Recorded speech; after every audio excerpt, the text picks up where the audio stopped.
Hey, to everybody tuned in, thank y'all each and every week for joining us for this, man. We're thoroughly enjoying it each and every episode.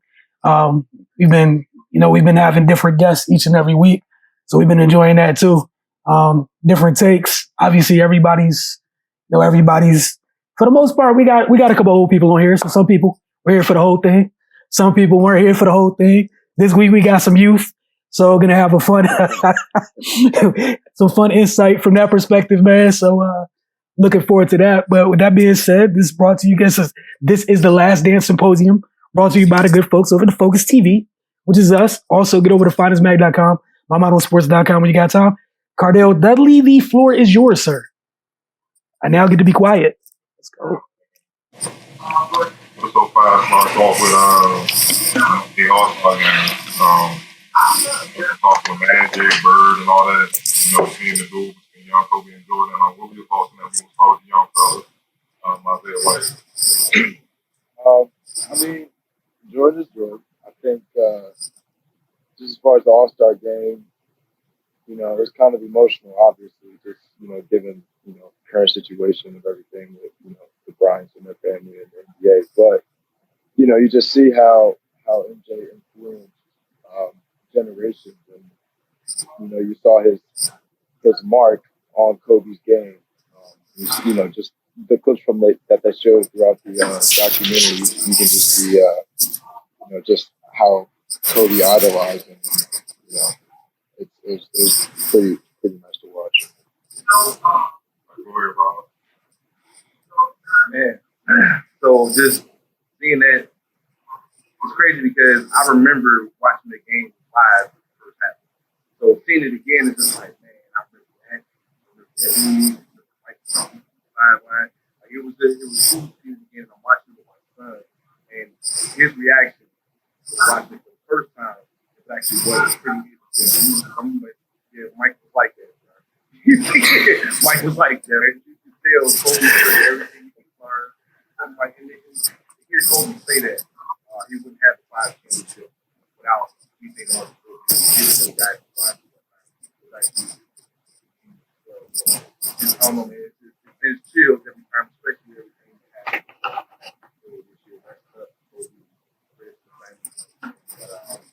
This year, to him hear it again, it's just like really that guy. He was just that guy. It's kind of a lot he had. So it was cool things on.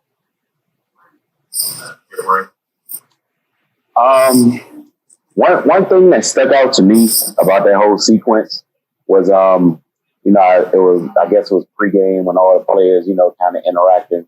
I think they were in the tunnel or something. And Mike and Kobe's interaction was like, you could feel the competitive tension. Like they barely even acknowledged each other. And they were just like, yeah, right, let's skip all these handshakes and kissing babies and shaking hands. Let's just jump off and get to it. That was really telling for me because it showed you they were cut from the same cloth. The first thing that stuck out in my mind was the old heads. They didn't give any of the young bucks credit back then.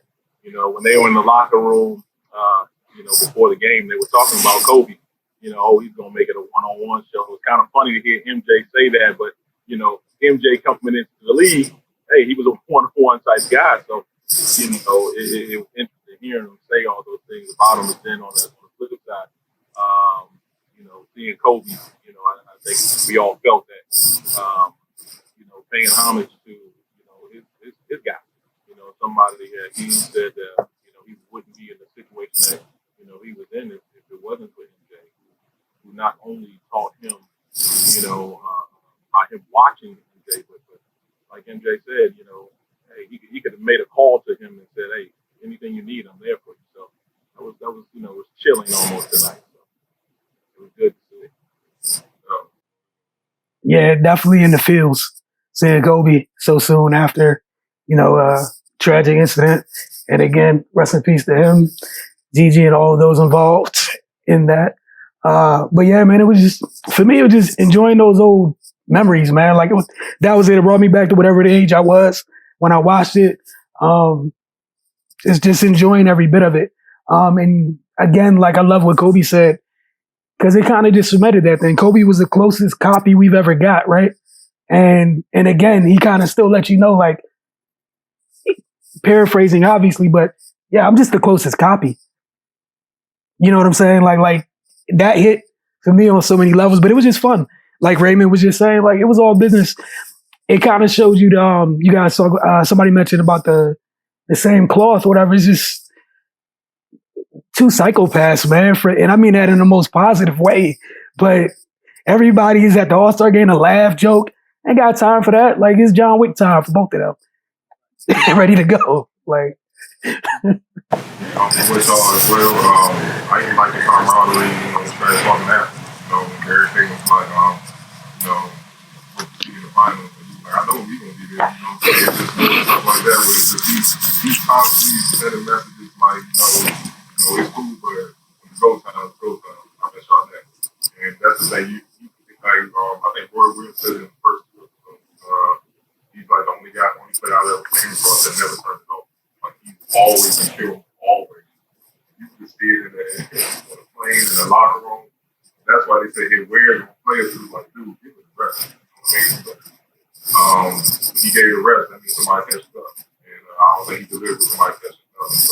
So that's what made him the greatest of all time. Just that he can't do it if he wanted to. It's just like, I got to be the guy. And, that's just something you got to respect. You saw it in the All-Star game. Let's talk about the mentorship he gave Kobe, other than the All-Star game. Just, that's one thing I love about Kobe. He always gave tremendous success. And while it seems like today's players are so quick to discredit what they did, Kobe actually taught their advice. It's like, man, let me see why they were able to accomplish the things they did. And hopefully I can pick up some stuff that come my game. And it's ironic that he taught knowledge from all those players and then brushed up the youngest today. You know what I'm saying? With that knowledge. But the youngest is saying that knowledge don't apply anymore. Just what your thoughts on just that mentorship of, not only Kobe actually asking for those, but Mike Williams to help him and being one of the few that he actually helped. Go ahead, Rob. So it takes me back to, I think it was Mike that Kobe was born with when he was talking about how Kobe would call him 3, 4 o'clock in the morning, like, hey man, I got questions about someone. Mike, at first, Mike was kind of reluctant, like, hey man, I don't want to talk to you all the time. But then he realized Kobe wasn't going to stop. So it was like, all right, let me help. Let me help because you're going to be the closest thing. And I think Mike saw that. I think Mike saw that Kobe was going to be the closest thing to him. And we kind of appreciate that. And to kind of hear Kobe talk about it again is chill to hear because you go, it's crazy. But you can see that Kobe was like, I wanted to learn from that. Because of that, I'm being your back pocket from here on out. So just get used to it. He was like the little irritant brother. I don't know if you all have younger siblings, but the little irritant brother when you like, come on, man, not today. And then you realize, all right, just come on, I got you. I'm going to just tell you how to do this real quick. It was the same kind of relationship that Mike had before. He kind of did because people agree. He kind of had that same knowledge of how to just meet kids and people probably say, I think that mentorship was huge. From Mike to Kobe and then Kobe to pass it down like the way he did. So I rather enjoyed that. That was pretty dope. It's just awesome to see them talk about each other. It's rare that you get a glimpse into either one of their minds and for them to speak candidly. Kobe has started to come out a little more, kind of later in his career and post retirement. But I think I look at this 2 ways. Like first, Kobe, he said, people didn't want to talk to Mike, but I was like, nah, who else should I talk to about basketball? Like, come on, like I'm going to get the knowledge from the greatest ever. And, Mike, that probably showed him initially that, hey, this guy's, he's not afraid of me. He wants to be where I am and he's coming to my spot. And I know Mike probably took exception to that, like he's not going to get it. But then, as Rob said, Kobe continues to just go at him and continue to reach out to him. And then I always wonder if Kobe didn't show that he was ascending to that level, would Mike have continued to mentor him? Just based on the limited knowledge we have of Michael Jordan's personality. I think if he saw, hey, I'm giving this guy all this type of advice, and he's just your average player, why am I going to continue to waste my time with this kid? So that's something that's always in my mind. And to see Kobe take that advice and put it to use and reach the level that he reached, it just shows the type of guy he is, and it just shows how important Mike was to his game as well. And just piggyback on what other guys said, it was beautiful to see the camaraderie between those two, because MJ saw something in Kobe that reminded him of himself. And like Rob just said, Brandon just said, I'm sorry, if MJ didn't see that in him, it would have been interesting to know if Kobe really would have, if MJ would have helped him, be that player that Kobe ended up being. And you saw Kobe in his, later years in the NBA and actually, post NBA, start to mentor, the James Hardens of the world, the Kyries of the world, just gave back like Jordan gave him. So it was a real cool moment, especially with everything going on. I think I said in the last segment we had last week that, I've always considered Kobe the smartest basketball player of all time because he followed the greatest blueprint, So you follow that blueprint. Not only did you follow it, but you called the actual person who set the blueprint for that knowledge. So, what else can you say? He followed it to a T, and he's the closest thing that we've ever seen to the GOAT himself. Yeah. It was just fun to watch. Like I think almost everyone mentioned, obviously. Um, I mean, the ball's on the kid to go ask him, right? You had grown men, and some dudes didn't make eye contact with the guy in competition. So kudos for Kobe for going after that. It was just fun. Like we've seen so many videos, obviously, closer to when that tragic incident happened. With the mashups with Kobe and Mike, and just revisiting those. Like it's eerie to see just how much, because there's a lot of stuff that was the only thing that was different was maybe not in terms of the way they did it, because from a skills standpoint, everything was solid. Just literally just someone's a little bit more athletic than the other, right? It was just so fun to watch from a skill standpoint, how he just built his game and stacked so many of those things on it. We talk about Mike, how fundamentally sound he was, and Kobe was great at it as well. So it was just fun to see that mentorship because, as several of you mentioned, like, it's kind of understated. And then even in the league nowadays, because how young the league is, like, it's not like back then, vets aren't the same. Vets today are like dudes that been in the league 5-6 years. Some of them 5-6 years in haven't even found themselves. So how can you be a vet to somebody else? So, it was just fun watching that, just watching that in action. Well, I'd say just from a different standpoint, from a guy from a different era, I think the biggest takeaway just from seeing that is humility, having the humility, to ask and say, I don't know. And, to ask the greatest, that takes courage along with humility. And then just paying it forward, as we saw Kobe do really towards the end of his career and post retirement. I think that's going to set a precedent throughout the league where we'll see more guys like, the LeBrons and the James Harden. And, once those guys, get closer to retirement, start to mentor the young cats. And I think it's just going to start this cycle.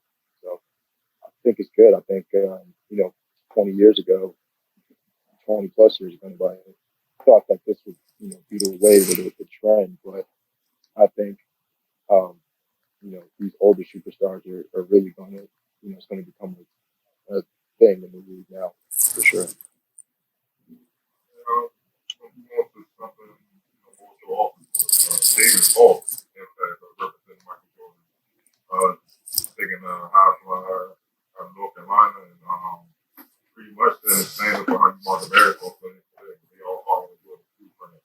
We're gonna start with you, Raymond. What were your thoughts on seeing, how he had the foresight to say we're gonna market him as how we market our tennis players, especially when they go basketball, they like the conference. brand, signing the Jordan, and we all know what it became. What are your thoughts on that? You know, this was one of the most interesting parts of tonight's episode to me, just to see his you know, how he came into the game from a marketing standpoint. And the gentleman from Nike, I can't remember his name, but he was talking about the initial negotiation process, and he said, you know, we're going to give all this money to a young rookie that's done nothing. Say what? Yes, that's it. Yeah, and like we're talking about Michael Jordan here. Like, he had a game-winning shot in the national championship. You know, he was considered the best player. He just tore up the Olympics, and still he's a young rookie that's done nothing. Like, you're in the league now, all that is erased. Now guys are signing $100 million shoe contracts straight out of college and being told they're the next big thing. Like, after all Michael accomplished at that point, he still had to earn it, and it was very brave of David Falk to take that approach. But he obviously knew what he had, you know, and he was like, "Hey, man, based on what I've seen, I can gamble on this." And if it doesn't pan out, that's really both of their careers. So I mean, but you know, if I'm gambling on anybody, I'm gambling on Mike. So, but yeah, that was just interesting to see that unfold in the contract and how players are marketed today. You know, David Falk saw the endorsement, you know, dollars. You know, they could have went to Converse, but he understood that Larry and Magic and all those big name players, Bernard King, they were over there. So he took a risk, but he took a risk on somebody that he knew could win.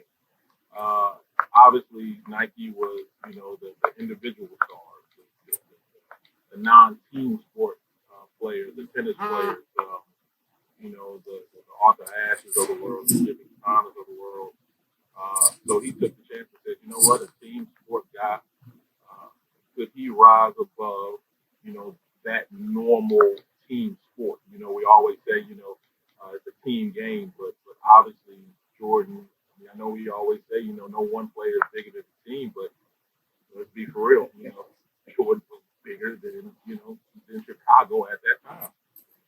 So, you know, he gambled on himself. Like he said, he was an Adidas guy growing up, you know, but Adidas just wasn't ready for it, you know, just wasn't ready for him. So the marketing aspect of David Falk's mind, you know, it was great at that time. You know, he took a chance and it paid off significantly. So, go ahead, Will. Yeah. For me, it was just a lot of these guys today. This is what you need to thank for. Some of you guys coming out the gate to $50 million shoe contracts and you didn't do anything yet. And some of the folks, you know, 3 years going, you still didn't do anything. But that 50 million is guaranteed from the shoe company that was ready to fight, or not fight, but you know, that was bidding to get your services. And I hope the biggest part of that, like the only thing I really took from that is, yes, obviously the tremendous foresight by his agent. But what Mike said, if I averaged 2 points, 2 rebounds, whatever, nothing would have sold. Your game matters. So all this other stuff that you get initially, it's great. But if you fizzle out, it doesn't matter. You can't cash in on it for real. So I love that. Primarily, again, the message. You're there, you got drafted to do a certain thing with the skills that you have, right? That should be priority.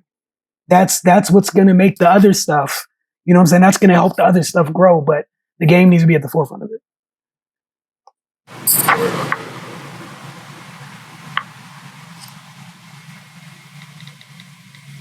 Am I good? Can you hear me? Okay. Yeah. Everything, you know, everything that I've is from a different perspective, but so I don't know what it was like, you know, prior. But you know, great foresight. You know, risk, yeah, is high, but you know, if you're going to take a risk, you go with the guy who, you know, is the star of, you know, the show right now. So, I mean, yeah, your game speaks for itself, but you're right. Like a lot of these young guys, you know, who are signing these massive shoe deals before playing an NBA game. Yeah, the credit goes to both of them for sure. I mean, you guys pretty much said it all for the most part. But to go back and to kind of just watch that and see how I had to go back to that time frame. First shoe that I remember. I thought it was like my mom, she was sitting here in the house, she was like, nah, it was Converse. I was like, really? Converse? Like, really hooping the Converse for real? And to see that you just think that Mike would have signed that contract with Converse as opposed to Nike. It feels like you don't know what they would have been. That's what he's going to be. That's what it is. But it wasn't like, he didn't even want to leave. David Falk was like, we're taking the meeting. Oh, don't worry about it. We'll call your mom. See what how you take the meeting. We're going to at least listen to what you have to say. Just to see that dynamic really awesome in itself, man. And it just tells you that Mike chose the right guy to lead him down. David Falk, a lot of doors for him. Right first with that, it just opened up everything else. Man. So, it's another dope moment, man. Another dope moment. I can't believe Converse was my first shoe. So, real quickly, officials there, how Adidas messed up a lot of things. Not just with Jordan, messed up with LeBron. They gave him money he asked for, they had LeBron, and Kobe left him. They got bad luck, man. They like a Portland Trail Blazers. Hey, so that is a perfect, like that. But like they really did fumble though, like everything. And it's wild that he played for Converse, and Converse was the shoe at that point, and now Nike bought Converse a few years back. Right. It took the conversation, like, just come on with us, though. Like, it is what it is, but Can I think of it? go ahead. I just think because of that meeting, it set off a wave of events. It's the reason I have on Nike stuff. It's the reason Portland's sponsored by Nike. It's the reason, Nike's the premier brand. It all started with that meeting with MJ and Polk and Nike.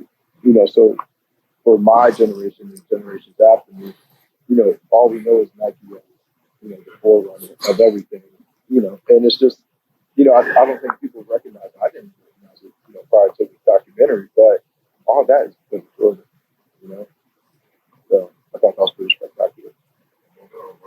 You don't think that what you just said because took him beat from Nike, obviously he signed with him. They presented his first shoe line. And Howard said they just hoping that he would sell with $3 million in 4 years. They did that. It was a success. And they did $126 million for the year. So just talk about that impact. I'm gonna talk to you, bro. I mean, obviously, Jordan is who we thought he was. He came out, hitting the game winning jump shot in the national championship game. The Olympic, stardom. He just continued.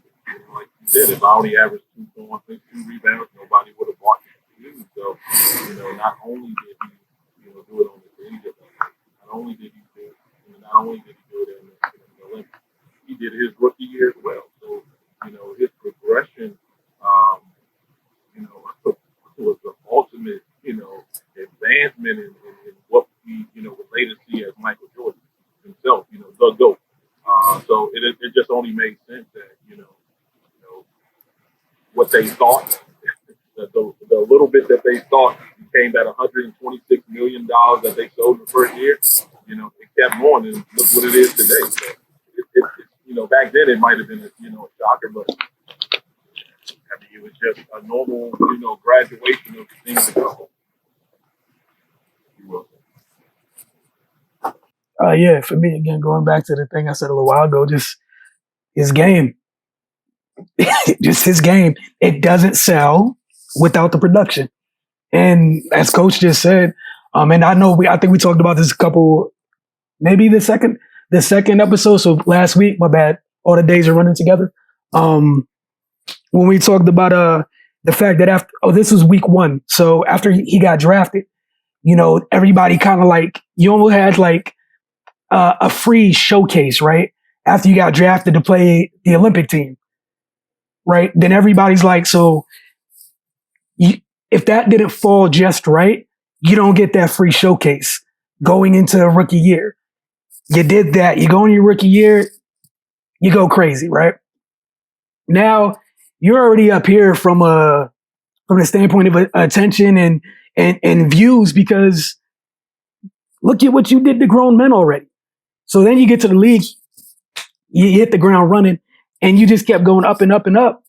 Again, as he went up, yeah, those sales was about to go crazy. And also, I know we mentioned this before. Go check out the documentary on the shoe, on the first shoe. It's definitely definitely worth the watch.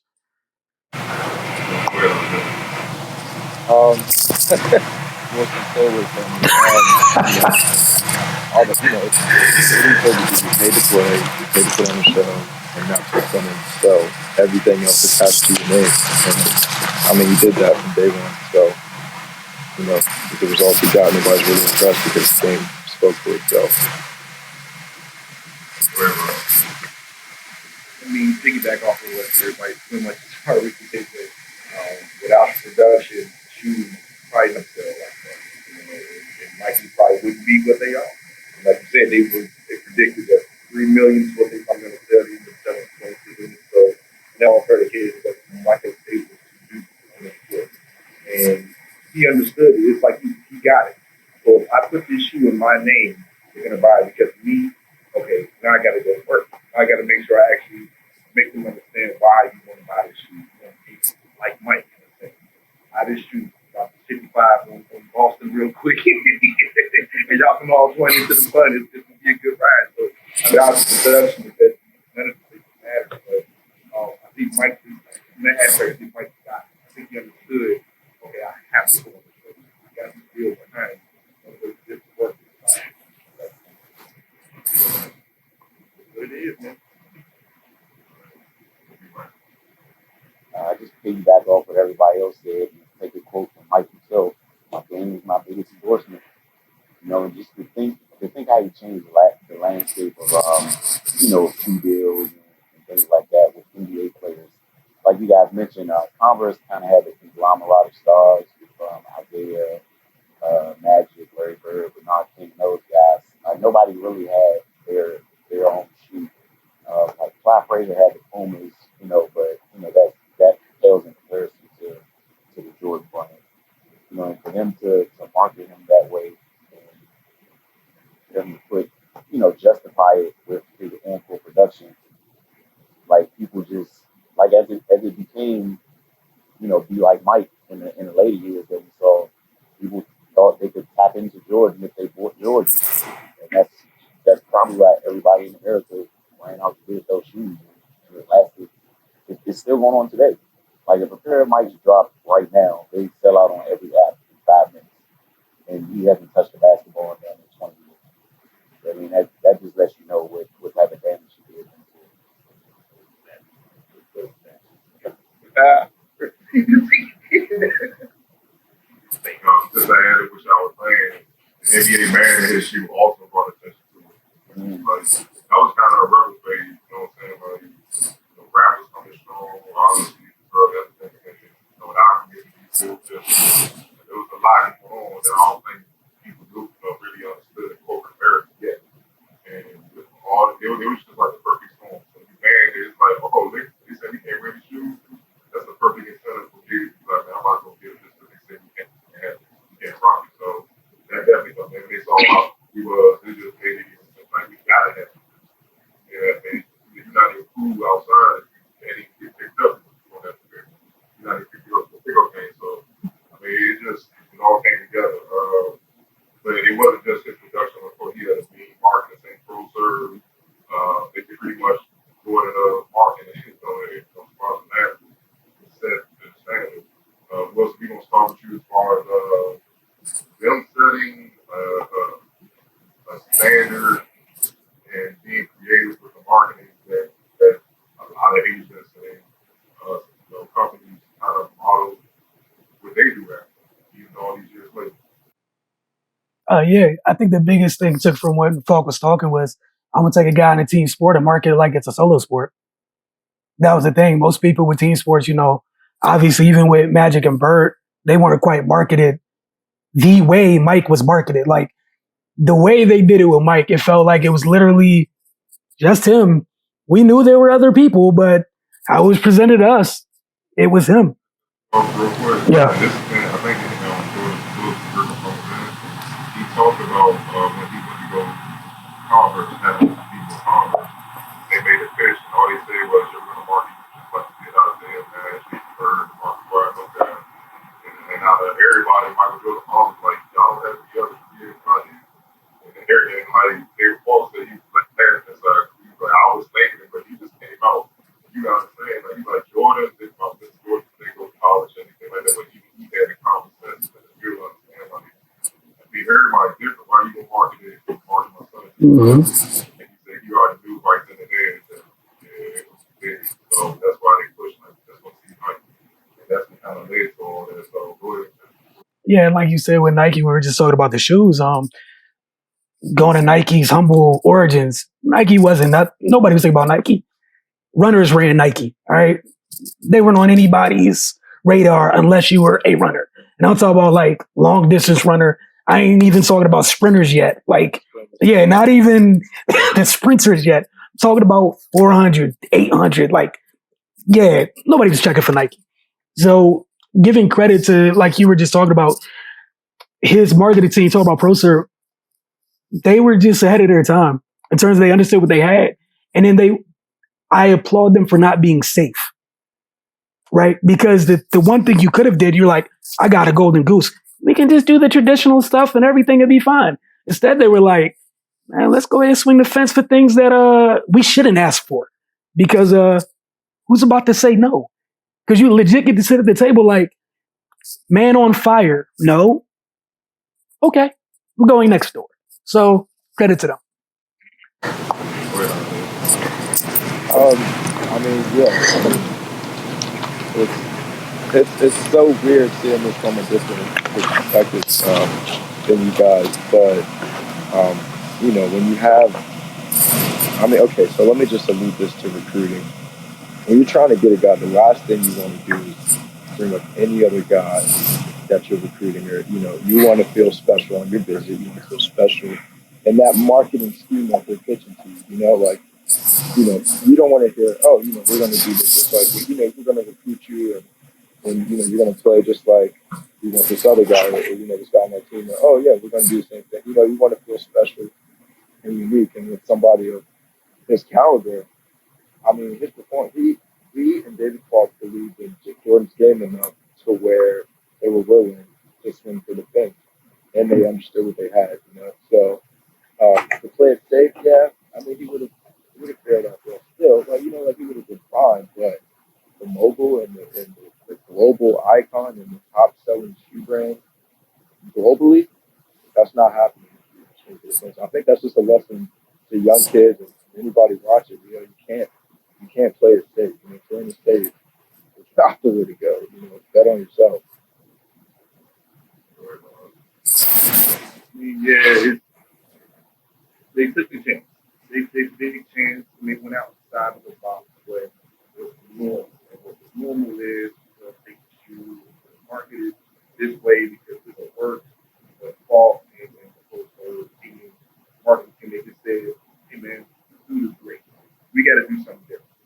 And it's gonna work. And they had confidence in what they were trying to do, what they were trying to sell, and it showed because they changed the game so much, and people don't even know it. Like again, watching my son, he was going, "This is crazy.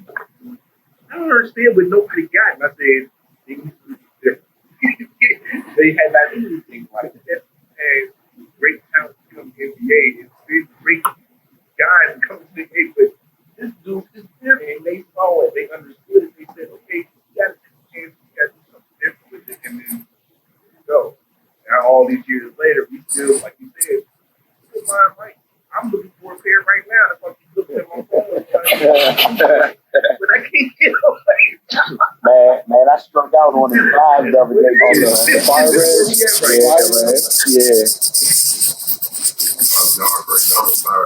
Yeah. Nope. They bought the documentary out. I'm back on it. I'm back on it. I ordered a pair like last year, and I thought I had them. And they like sold out because their money back. I'm like, damn.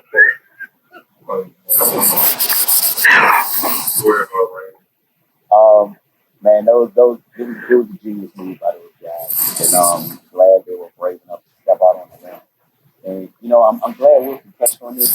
I don't think people realize the state that Nike was in before Jordan. Like you said, like their premier athlete prior to Mike was Steve Prefontaine. I challenge anybody listening to this right now, do you know who Steve Prefontaine is? They're doing it right now. And I mean, people had their chances to get in on it. Like, they offered Spencer Haywood a stock option for $100,000 cash. And he was like, give me money right now as opposed to stock in some fledgling company that's probably not going to be around in a couple of years. Magic had a chance to get in on Nike. But they just wasn't, they weren't who they are now before Mike. And he literally turned a small Northwest Pacific company into the biggest athletic company in the world. Single-handedly. And that's, kudos to the team. David Falk and those guys at Boser. They saw the vision. They executed it. And another thing we'll check out, like, you have this unconventional special guy. You don't need to operate by that. You can step outside the box. You can take chances. You can say, hey, I have something you want. You're going to give me something you haven't given anybody else to give. And you see how that worked out. Mike's competitive nature came out in all of this. David Falk took that competitive nature of Mike applied it to himself and his marketing of Mike. Magic and Bird, they were linked together. So it made sense that, Converse really didn't take a chance on it. Converse was their endorsement, provider. They were together. They were linked together. Who was linked to Michael? Can we name another player that came out, with Michael, who had his skills? No. Can't do it. There was no one. There was no one else. Even with Olajuwon being the number one pick that year, he was big man. So it was no one that was doing what Michael did during those times. So he could take that chance because he knew Converse, you're there. If we need you, we could always go back. We could always go back and do that same thing. But like Isaiah said, from a young perspective, he sees it. Who wants to be compared with someone else when you're trying to sell yourself? I don't want to, I don't want to be compared to another coach. And it happens. We're all compared to someone. But at that time, when you're talking about the greatest of the greats, his competitive nature was, I don't want to be with Mike, Magic. I don't want to be with Larry. I'm trying to beat those guys. So why would I want to be on the same ticket as those guys? So it showed that, David Falk, along with MJ and their team said, hey, we're going to gamble on ourselves and we're going to push the envelope and we're going to say, you know what?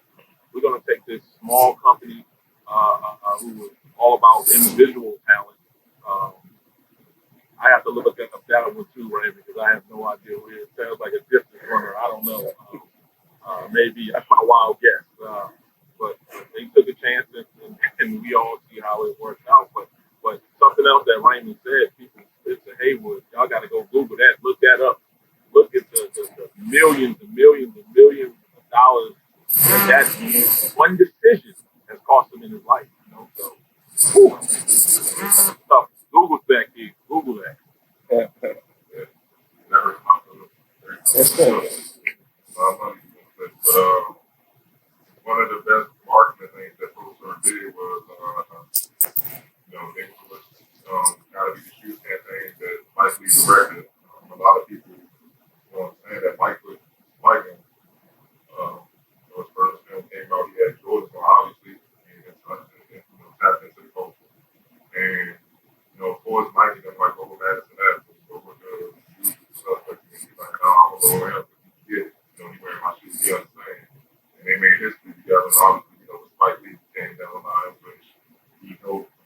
lot of great actors on, and Halle Berry, so on and on. But just talk about Spike Lee impact. What did you want to bring in general? Start back with you, I think. I mean, I'm a new guy, so other than from everything that I hear or see or read about, I don't understand. I can't fully understand um, the magnitude of that duo. Um, all I can say is, oh, hey, that's Spike Lee. That's a young Spike Lee. That's pretty much it for me.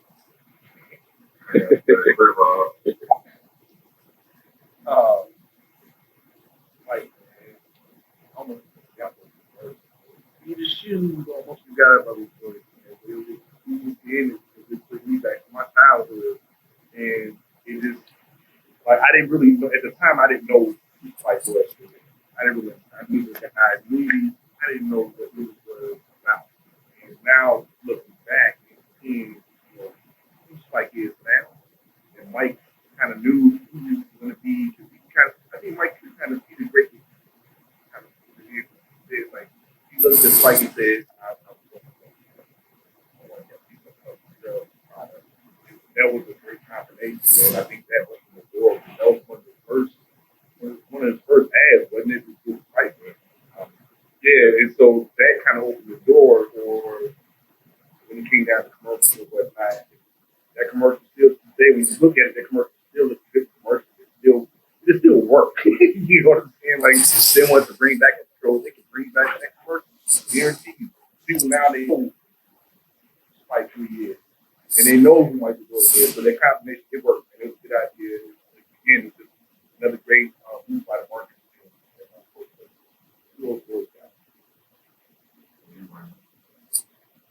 And it's just to see the far reach of both of their impact and just in the world period and how that kind of birthed from, just from that line of commercials. And their relationship, help each other. Of course, Spike, promoting the brand and all, it got it to another audience. And even Mike was able to help Spike later on in his career. And like you said, Cardell, Spike was able to catapult other actors, and so on and so forth. Like with the Malcolm X movie, that's considered one of the greatest biopics ever. And in the studio stopped. They cut off financially at some point, and Mike stepped in and footed the bill. Without that, what would Denzel be as an actor without that movie? And now Denzel is considered one of the greatest actors ever. So it's just a ripple effect and to see the impact of just how what Michael Jordan was able to do starting with the game of basketball and just be that touch so many lives and touch so many different areas. It's just great to see the origins of it. Culturally, they were a perfect match for each other. Spike Lee, he brought the cool days, do the right things, the Malcolm X of the world in his first film. You got to have it. So the young kids that look like us, we were put on to something else. The ones that just didn't want to play basketball, didn't really know who Michael Jordan was, or wanted to be like Mike. You still wanted that shoe. It was still a stylish shoe. It was something that was different. It was something that who was marketed like Michael Jordan that looked like us back in the day. You might have had the team guys, the ones with the great smiles, and all, but who was that one guy that was marketed like, hey, he's the man, he's that dominant guy, he's the alpha, he's that dog, So, they needed each other at that time. Mike needed Nike to do what he is doing still to this day. And Spike needed him to advance so many lives, like you said, the Denzel Washington of the world. We can name all the actors, out there that starred in these, Spike Lee movies. So it was a perfect match for Mike and Spike at the time. And we see how Spike is still, Mr. Nick, to this day. So you see both sides of it, the on screen and being courtside. It's a great thing. It's great. great at the time, and it's still great today to see it. Yeah, as Coach said and several others of you, yeah, the cultural impact can't be forgotten. That shoe doesn't sell like that if somebody else, honestly, just leave this in my in my soul of souls. That shoe doesn't hit like that with us as a people if somebody else is directing that commercial. Because like Coach just said, you were marketing, especially in them days, you marketed the shoes to the people who played the sports and idolized those folks that were already following them, right? So having Spike do it, that kind of started that whole, it was kind of almost a jump off point to that whole the cultural, the lifestyle way you could rock shoes, right? And we saw how that hit, and that's how you get 126 million going. It's not just you don't get 126 million dollars of people that are just like, oh, I love basketball that much. 126 million per shoe. That's more than just I want to be like I want to be like pure basketball junkies, right? And then the other thing, like another way that it hit was just like someone being, where Mike was in that space, just being honest and looking out for somebody else that looks like him in that space too. Like you could have picked. I'm sure that's not the guy that people, the first 8 names they brought up, but that's the one that he felt comfortable with. So many people get put in different situations in terms of people they want to work with and things of that nature. And people always choose kind of like what everybody else would do, and it doesn't always fit you. And he chose what fit him best, and look how it paid off. So. Basketball part, dominance in the 92 season. BJ touched on it. He said now he was such a master of the game. He would let us do all the hooping, and he was just cooking. And he could literally pick teams apart like that. To the point where before he went forward the wheel, now he just let the game come and down about it and go to close. And obviously led, them to the 92 finals. So Rob, just talk about being basically him master of the game in the 91, 92. Being out here during that time was unique because People that I was young. he's Chicago, so super for him. People that, My bad, let me guess. yeah. I am in Chicago and I'm back in the hometown. Yeah. So yeah, being out here in Chicago and crazy. Like I said, I was young at the time when everything was going down, but I remember it all. Like I remember how dominant Mike was. And we played for a lot of those games because a lot of the things that my parents were doing. I remember I used to perform. I ended up performing that game, halftime, and whatnot. We were there. We were like right there, seeing it, see everything up close and personal. Let me tell you how electric it was. Why didn't walk out of that stadium without talking about it? Here. Good night, bad night, didn't matter. We were talking about that he just had that kind of balance. Like you just see it in his eyes. I hope y'all remember y'all the AT for a long weekend. He was talking about kind of the little thing he had with Mike, whatever. He was like, he could feel it. He feel it. You can feel that he's for real. And then talking about, hey, I have to go at it, man. You just knew. You just seeing all the highlights and everything now, man. It's cool to watch and everything. Like it was a real thing. So when you hear that GOAT conversation, I hate to say it, but when you hear the GOAT conversation, you go, yeah, they're great. But I don't think y'all get it. I don't think y'all understand how this group is really working. Like you said, he's coach focused. He never turned it off. He never thought. He was fixing me. Security guard in line. He don't turn it off. That's just how it was, man. So it was awesome, man. Just being around in that space and being able to kind of share that with other Chicago fans. It's something that we'll never get that again. I don't think you ever see something like that again. But it was extremely awesome to see it again. In the documentary, to see it from the past. I enjoyed it. And I want to keep it enjoying. Got 4 more episodes left. So y'all, tell you, man, it's awesome. That's all I got. It's awesome. know what I'm saying? Every time somebody say go, you Hey, look, you see me right. Look, I said I didn't want to bring it up. I didn't want to do that. I didn't want to say it because I knew that. Hey, yo. Hey. Go ahead. Hey, Isaiah, his whole joint shifted. Like his whole soul was like, It's unsettling. I thought he was about to leave the Zoom, man.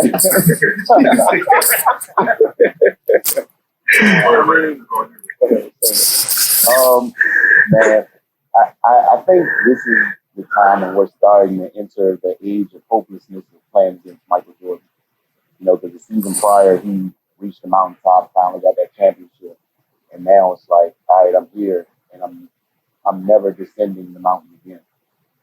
So as DJ pointed out, you know, at this point, he's just mastering the game, and there's nothing anybody can do about it. I think at one point he said, you know, Mike was just playing a different game than the rest of us. You know, like how can you compete against somebody who's not even playing the same game? Like you're in a war that you don't have the artillery to compete. So that's just what it is. Like at that point, Mike is just so far above everyone else.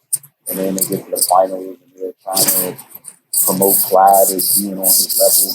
And he immediately squashed that in 24 minutes of the final series. I mean, there's nothing else to talk about. You know, I think you started off by touching on what DJ Armstrong said. You know, it was like, you know, we were all playing. Mike never played anymore. He figured out how to win. Period. You know, so his competitive nature, you know, showed again. You know, it's like, okay, you know, the year before I reached that mountaintop. You know, I beat, you know, got my first championship, beat the Lakers and Magic Johnson. I got that monkey off my back. I came back another year. You know, did what I was doing. And then I get to the finals and got a nerve to compare somebody to me. I got a nerve to say, this guy, Clyde Drexler, is compared to me. No, let me show him. And he went out, like Raymond said, showed him quickly, you know, there's levels to this game. What he did, game one, with all the three-pointers, you know, just completely dominated on the big stage out there. So it was no one like him. We all know this, you know. The Clyde Drexler comparison. And Clyde was great. He was a heck of a ball player. You know, could fly, could do all those things. Had a stellar, you know, collegiate career with Olajuwon. But it's still, like I said, there's levels to this that might show like, you know, he was then the best player.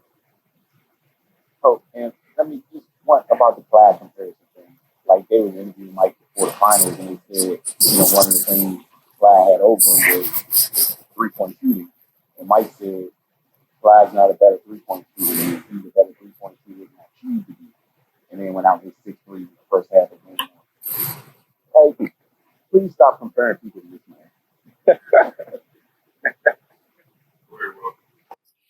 oh man.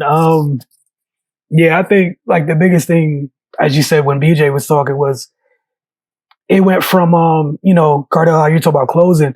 I think that's kind of when he kind of elevated to a different type of hunter. If you're out there hunting momentum swings, that's 4D level chess. You're hunting momentum swings. Like, let that settle in real quick. Like these little spurts, like say he gets 30 in a game, right? But it's when I drop these little barrages. Exactly. Like we exactly. Like the Warriors be chilling. It'd be a 3-minute stretch. And now say you went to the kitchen, you came back. It's time to find something else to watch. Exactly. And then to couple on that, it's like you had the other thing where you can, and this, again, not going to keep getting into this, but I think this is one of the things where I think some people try to overstate it, but like when you hear the people that were on the court with them, the fact, like, you know, how you watch horror movies, you see how people tweak out when they know, like, they're close, like Michael Myers is on you. He had people feeling like that on a basketball court. You know what I'm saying? Like, People are talking like the way some of the folks talk about it. That's a whole crazy different feeling. And I'm not getting into the debate thing. It's just, again, just let that sink in. I'm hunting momentum swings. And it's some Michael Myers stuff where I hop in a car, I book a flight, I'm on another continent, and you're in the apartment waiting for me. Dog. like that type of feeling, that's different. So like that's the other thing. Like it might be a little spurt, but there's in the back of your mind is like, oh, this can continue. It's not like I can do anything to stop it. What's to say that this 12-point quarter doesn't turn into 28? Yeah.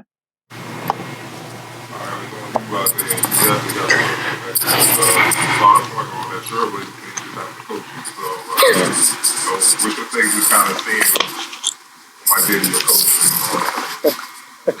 All right, so before I get into that, I want to say,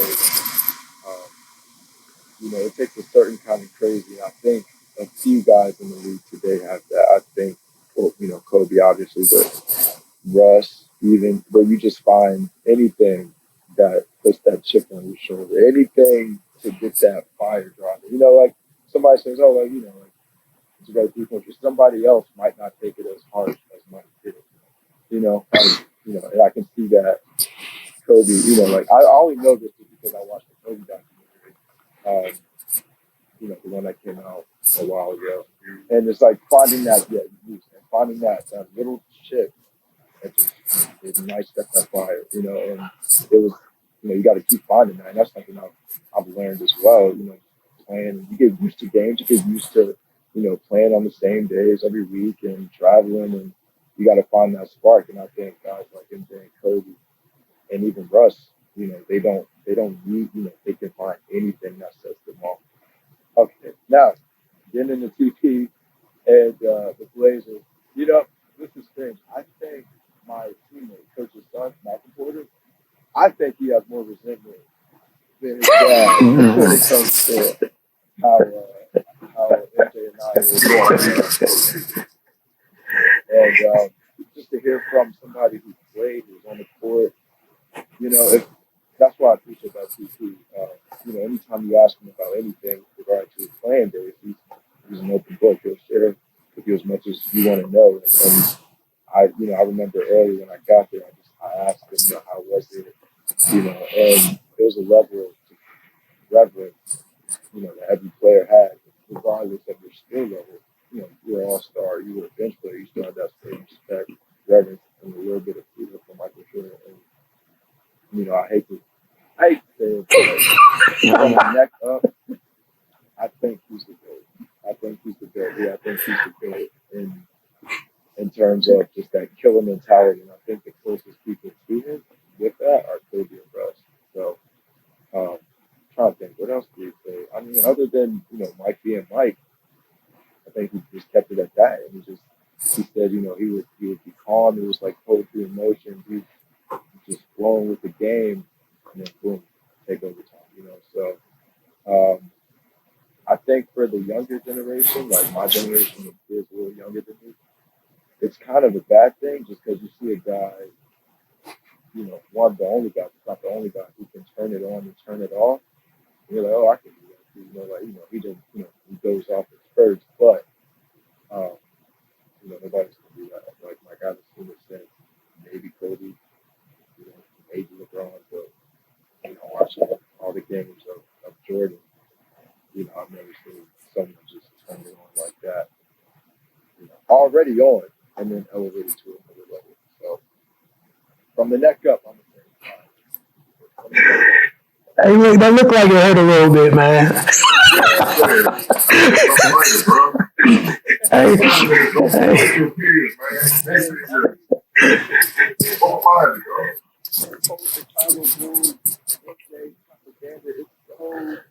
deep with your generation. And ESPN. Hey,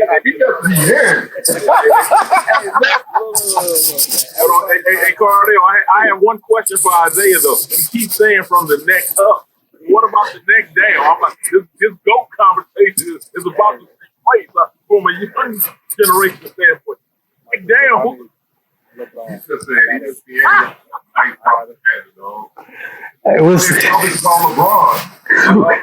LeBron. It's when his peers, and granted, it was Isaiah Thomas and his rivals, but still his peers. When they even say, when his running mate Scottie Pippen even says that LeBron is the most dominant force that they've ever seen, you got to take it. You got to at least give it a look.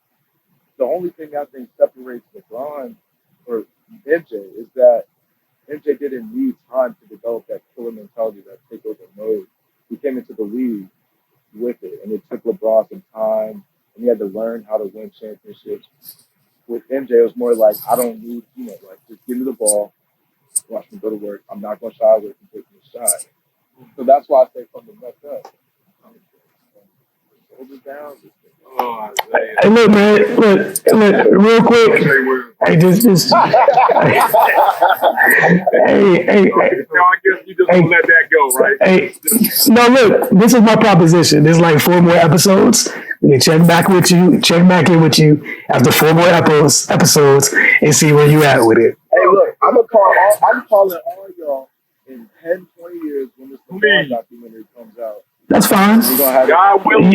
And look, you're not gonna like my conversation, but I'll be here for it. Just book me now. Oh, we told you so. Book me. no. It's 3-6. Oh, Hey, keep going. you know what's funny? I don't even think you need the finals. Take all the finals away. To me, it's no comparison. If you want to compare Mike, if you want to compare Mike to anybody, compare him to Kareem, and compare him to Russell. That's it. And I don't even think Russell. I think Kareem was the only one that compare Mike to. Bill Russell. You good? Go ahead, Cardell. Next couple questions. Go ahead. Yeah, my bad. I know. Yeah, I got it too. We won the second straight championship. We're gonna talk world. I have to touch on the little bit of not being everybody kind of still is going to play the part in it. My thing is, I just feel like he has something on the team. Jordan ain't need to say nothing. It's just like the same ain't nothing. Like they keep trying to put him on Jordan because Jordan was outspoken about it. If it ain't like him. Larry Bird, damn sure ain't like none of the bad boys. He said to this day, like, I don't think like if I see him, it's gonna fight. Like to this day. Magic, they went at it. Like they absolutely look all the superstars. So I mean, just your thoughts on Isaiah being all the things. Some people feel like he should have been on anyway. But I don't know if that's really right. Just you're gonna start with you, Isaiah. I think that just speaks to the climate of the game and the attitude and the way it was approached back then. I think, that old school mentality is real, and it rubs guys from previous generations the wrong way because they're used to seeing, guys have that animosity and that chip carrying over off the court. And, guys being, nowadays, guys being all buddy and too friendly. I think it just speaks to the climate of the competitiveness and the passion because, you got to be real passionate about something for it to get to you, years, months after a game, like something I wonder if that's not, a thing anymore in the league, but, it just speaks to the passion that, these guys had. And not saying that guys now don't have passion, but I think it's just channeled differently, where guys take it a lot more personal in that day and age. So let's say you have Portland and I'm making that. So you say what? Let's say you have Portland right now, but I'm making that. Let's just say that. So we're obviously rivals. Okay, so we play 6 times in the regular season, and we go on a distance in the playoffs. And every game, my goal is to stop you. You won't have animosity too, because it's not just about the basketball part. It's like if Jordan Fairbaugh, that could potentially end his career. And they repeatedly doing that, and not all of them were fouled. Some of them he just had to eat and keep playing. Like John Sally said, they didn't treat him like the savior. The rest was just like, play, moving on. So yeah, you have animosity and stuff, and then to do that year after year, you lose them on top of that. I mean, then it obviously the Cowboys when they walk over and shake your hand and all that. So it's definitely at this point you gonna be like, oh, the hell with all of them. I don't care. And that's what carries on to this day. And this ain't new. It's just that the doctors out there, man, going at each other next to the press periodically throughout the year. You know what I'm saying? So it has never ended, man. And every time they get at it, and I think that's the difference also back then and now. Back then, dudes were just blunt. Like, no, I don't like home. Now it's kind of PC. I mean, we just, trying to just play the game the right way. I don't like that dude. Try to do that, you gotta do. They got right to the point. So that may be the difference, more so between then and today. But we'll go on Rob. You next. You feel Isaiah should have been on the team, or you felt like he got what he deserved? I think Isaiah did everything Isaiah did. He did it to himself. Like you said, right. all those things. You living that right though. Be careful. But here's the crazy thing. There's a split in Chicago right now. Oh, word? There's a major split in Chicago right now because on the side, and people, hey man, it's there, man, like, and he's trying to kill our guys every time he West Siders, as a hooper, I'm white. That's what we need to do. You played for Detroit. That was our rival. We don't want to hear all that. It's honestly, Isaiah, like I said, he did all this. He did a lot of stuff. He did the defense. They came up with the pathways. That's what they wanted to be. But you can't have that and then come back and say, oh, well, this guy didn't want to be the team. No. None of them dudes wanted to join the team because of what y'all did to them. And it's evident, this video has the what we saw Detroit do, how they played the game. You know what I mean? It was a great team. They won championship. Kudos to them, absolutely. But that doesn't mean that you can make enemies along the way. You know what I mean? I think, honestly, the way Mike was, if it was about winning, and it was, I think Mike would have been like, okay, I mean, as long as you just don't talk to me, if you can come out here and hoop, we good. I want to get this goal down. But it was deeper than that. Scotty, Matt, Larry, and there was a bunch of other kind of teams that didn't say nothing. But I'm sure that they can, we good. We good. Now, they have chosen Christian. No, I'm not going to use that. Bottom line is, I did it to myself. I did it to myself for the most part. Getting sit on that thing, sure. But it's hard to do that if like you out there making enemies trying to be the bad boys. That's how it went down. So I didn't get over. I don't want to hear about it no more. I know that all is being about on ESPN, Chicago, and any other sports radio place out here is I see it all over the place. That's what 20 years ago. You man, you home. Welcome you back home. You home. Good. When you right. Man, so like, Reese is my favorite player before AI. So of course I would have wanted him to be on the dream team, but he like y'all said, he brought it on himself. Like, what did he expect to happen? I do think Mike was kind of using scapegoat because he was pretty much the most influential person at that time. But it's not like he didn't make his bed with those other guys too. Like, he had controversial comments about Larry Bird saying, he's great. If he was black, he could be another player. Magic, they were great friends, but they had their rift. He made some pretty wild comments about him too. And then Scotty, like, You probably the most out of everything. man, it's a clip of the Bulls playing the Pistons, and Scotty is literally getting dragged off the court while the game's still going on.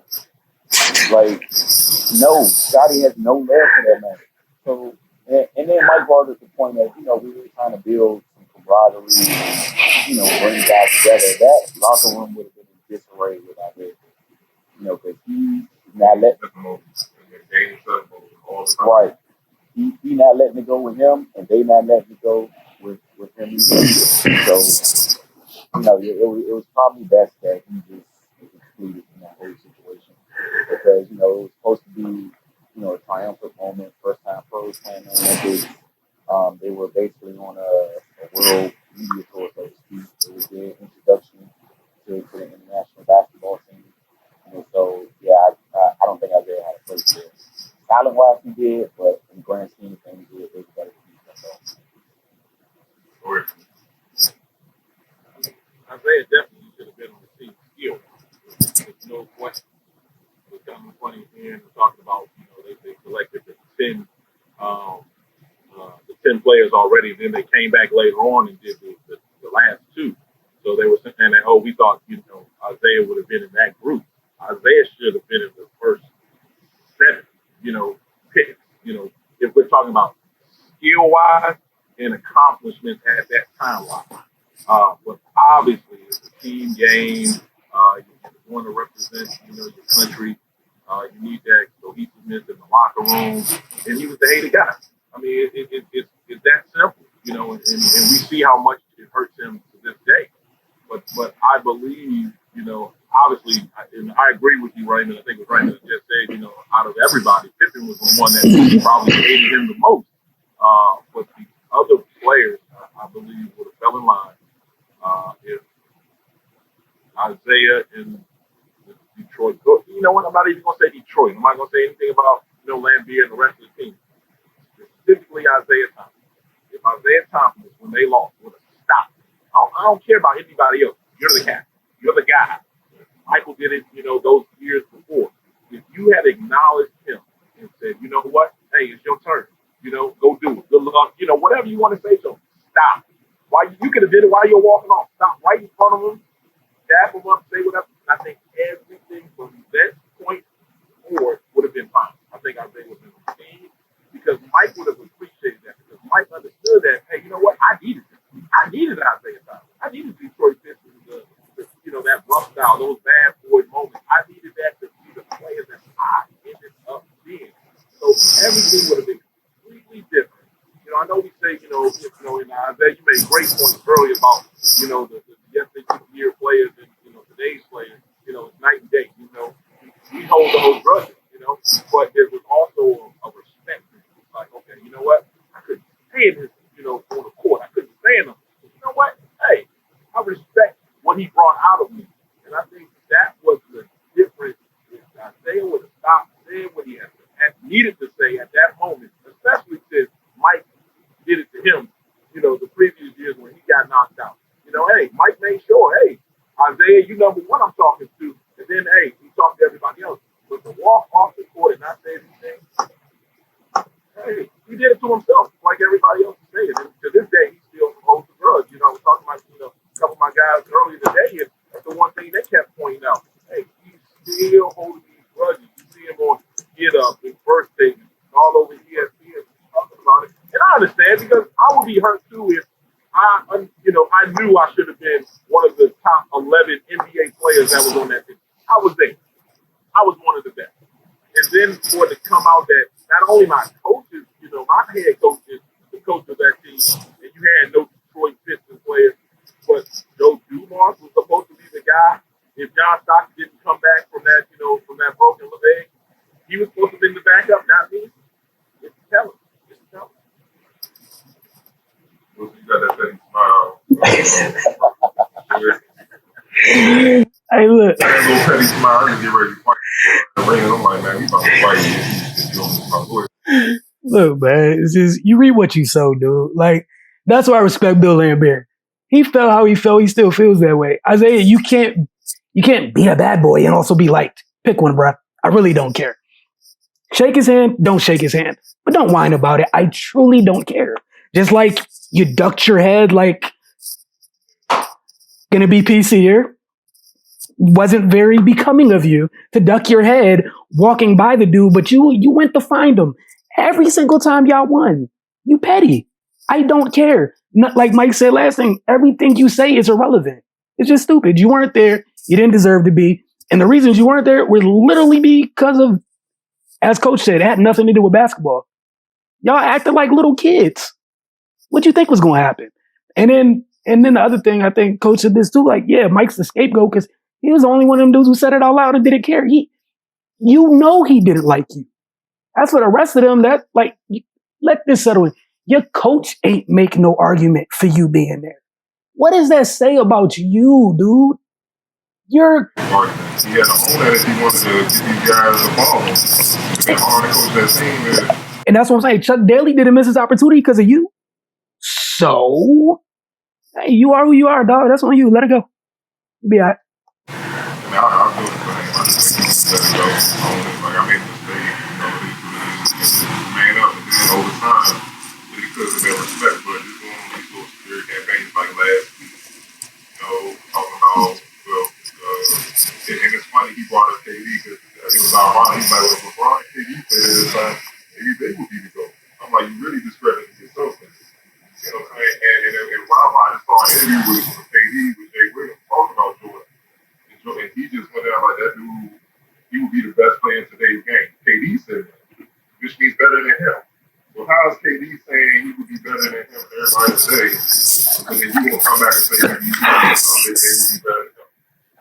Like, it makes sense. It's heavy at the time. No one's saying Jordan's perfect or not, but you did a lot of damage to a lot of dudes, man. And you took it way beyond that. So, you just got to kind of own that. You just land up on it. And you still take shots. You see it on ESPN, like, last couple of years, he told something that Tiffany and like, man, I don't even want to hear that. Because they know what it is. He's just like, I'm tired. Like, I don't even respect what you got to say. So it's just passing time with dream team practice. Monte Carlo, you noticed in that little portion, Magic was he was poking the bed. Mike trying to give respect. He's like, yo, y'all the captains, man. Go ahead. I understand what you've been through today. Shot these situations. You back on the court. I'm gonna let y'all have it. If you want to change, I'm just trying to come here and make sure we go. Magic kept messing with. He couldn't leave him alone. Just kept focused. Mike like, I mean, come on, man. He said we need to turn in the edge over this right now. You know what I'm saying? So he got real. Just talk about that performance. And so Jordan really just standing like, yeah, I want to get enough to everybody. I don't know y'all ready for it. That was probably my favorite part of tonight because typically when they show that portion of it, they show the same 2 or 3 clips. I think that's the most extensive footage we've ever seen. Those inter-squad scrimmages, yeah, and just again, Mike's just rising above everybody. Like just to take your game to that level. Like you said, Cardell, he's trying to chill at first, but Magic said he's like, why would I even mess with this man? Magic threw the ball on his like, man. Then Magic said, man, it's just like in the NBA. You get every call. Like, well, when you make somebody resort to those type of antics, we already know what it is. Yeah, but that was great to see. I will pay any amount of money to have been there. Like, they need to get Doc Brown from Back to the Future and get that DeLorean. we go see that, man. I would love to see the whole practice. Like, exactly.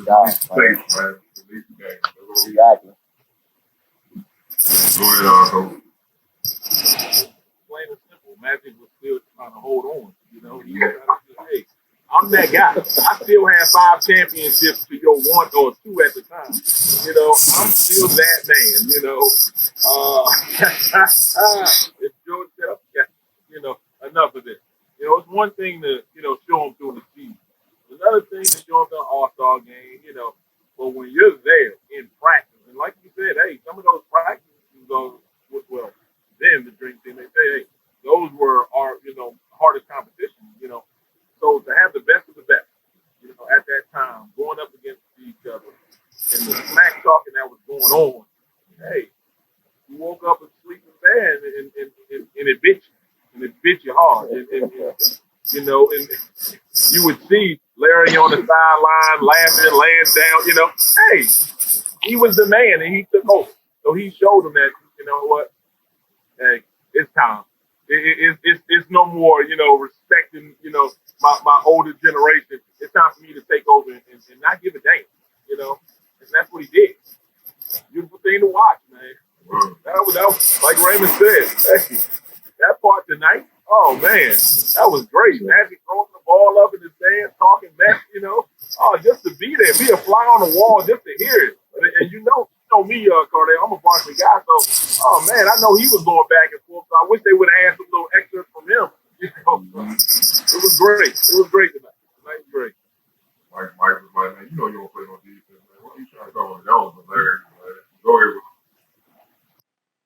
Yeah, it was one of them things where like you brought a psychopath into a controlled environment. Why tempt him? Why? Like literally, like you said, like he legit. My man was on his best behavior. Like I'm not gonna kill no old people today, right? Like I'm not gonna kill no old people. I'm gonna be respectful. I'm gonna let you cook. It's your last dance. Let y'all enjoy this little thing. It's my league now. Y'all leaving. I ain't gonna see a bunch of y'all. Carl and John, you already know what it is. Y'all not done with this yet. But some of y'all, it's your exit. It's cool. Relax. Let's chill. Secondly, Magic need to start listening to Larry. What did Larry say in what was it, 86? What did Larry say? Oh, my man Larry out here like, man, I gotta get out of here before he get help. I'm good. I don't want no parts of the next level of this. Larry's sitting on the sideline like a little kid, chilling his back up, just like, you asked for this? This is what you wanted. No, I wouldn't, like Raymond's talk about money paid. I would want to just sit next to Larry Bird to hear what he was saying. Watching people die. Like it had to be funny. Like, why did you ask him? It's like when they killed my man's dog. Why? What did you do? What did you do? Everything was cool. Oh, that's Wick's dog. Oh, shit. That's what Magic did. It was no need for that. Well, I think Magic Johnson is already intimidated or felt at least a little bit insecure about his position in the league because, if you're the man, like Mike, Mike was the man, so you don't have to come out here and bark, but I'm the man. Everybody knows you're the man, right? So that was one. Two, as I watched, I was like, this is not going to be good. Like, this is not going to be good. And, everybody else in the game knew what it was. It's success for Magic. And, it happens. You see it on the court on a much smaller level. You see it on the court all the time. The old heads, who like, I still got it. It's hard to let go. There's time to pass that torch. And who would be a better successor than Michael Jordan? So, I mean, it was cool to watch. It was cool to see the extended footage. I've never seen that much. But it was cool. It was cool. And I also think that, you got to have that mentality. You don't get to that point. You don't get to that pinnacle without having that I'm the best forever mentality, So, it was beautiful to watch. You saying you had to take Porter out, you want to let go? No, listen. Hold on, real quick. Man, I don't know what. He's a different dude. He'll still come in the gym and just shot after shot, money. Don't nobody print him, He played one time. He played pickup with us because we weren't playing like he expected us, at the level. He was like, you know what? Give me a jersey. And he started pushing it up and down the court a couple of times. He got tired. He was like, you know what? And then, he's like, all right, give me a sub. But everybody still revered him. We don't respect him over his coach, but everybody knew, all right, coach, like, you're way out of your prime, but that's still the legend in himself. Yeah. All respect, dude. Yeah, man. I don't know why. Magic call the game. Didn't he call this game? Didn't he call the short game? Didn't Mike look at him and go, so why are you talking trash? Why would you do that? Like, oh, I get it. Because you back. You back on the court. So now you feel like, okay, he did it to Clyde or his Clyde. But imagine, no, it didn't matter. Like Will said, you waking up sleeping giant. Leave that man alone. He wasn't trying to mess with y'all. He was trying to come here and watch ball and have a good time. Look at himself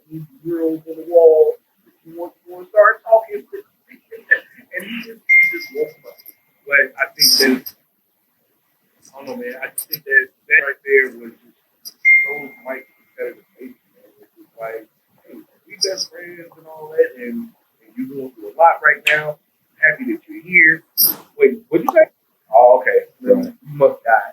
Yeah, let me show you real. I got you. Don't worry about it. We clean it up for you real quick, man. So to see that, man, was pretty cool. I really want to see more clips. I know they got more clips. I want to see more clips. I know they need more tracks off than it was what we just saw. Like, that's cool to see that. A little snippets, and I'm sitting here with popcorn waiting for it. I need more. To give me more of that. I want all the personal home. All right.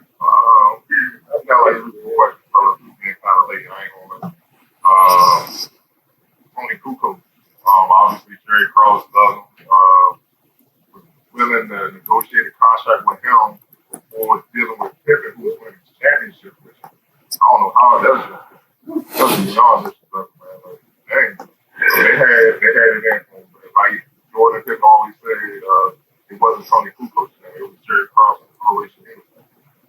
Just your take on what he had to do with that. Go ahead, you want to start with you, Coach. Like you just said, it wasn't Tony's fault. He had nothing to do with it. He was just a young player, a good player. Hey, Tony was a good player, way above average, but the disrespect that Krause showed, not only did he not pay Pippen, give him his money. Obviously, Pippen signed the contract, so we can go both sides on that. But to negotiate with a guy who wasn't winning championships for you, international guys went. So at that time, you didn't see a lot in the NBA. So there was only a handful, especially ones that were supposed to come in and dominate. So he was coming in like he was going to be, that guy, rivaling, on the same level as at least Pippen. He wasn't going to be on the same level as Jordan, but he was going to be on that level with Pippen, and they took it as a complete, insult. And Jordan having Pippen back, punished him, badly. But to Tony's credit, hey, he bounced back. Championship game, they still got blown out. He's playing up against a team of all NBA players, in Christian League. But Shaq should have made that damn. I know we always make friends. Laser should have been on the dream.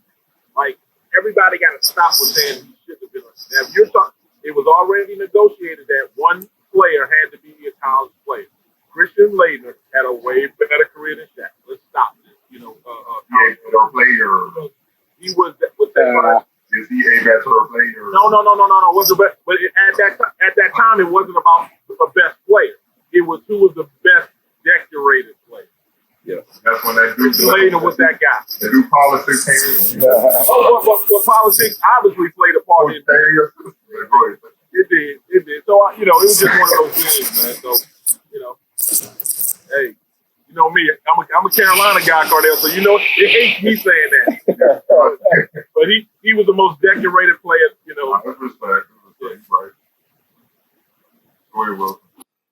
Nah, I just want to chime in with the Christian Leitner thing, and not a knock against him, but like, bro, if they brought Shaq, man, that changes the goodwill vibe to like neutral offenses. So you can't. That's like what's it called? What was the Avengers movie where Cap almost got by Rumlow? But like that's like if they brought the Hulk there. Like things ain't gonna get better. You ain't need to bring Shaq. No knock on Leitner, but like you gotta remember it wasn't a tryout. No, I got you. I'm just saying, period. Like even if we were debate like the decision makers, it's no longer goodwill if I bring that with me. Like that's a weapon of mass destruction. You already got all these other. You don't need that. That's. Mm-mm. Okay.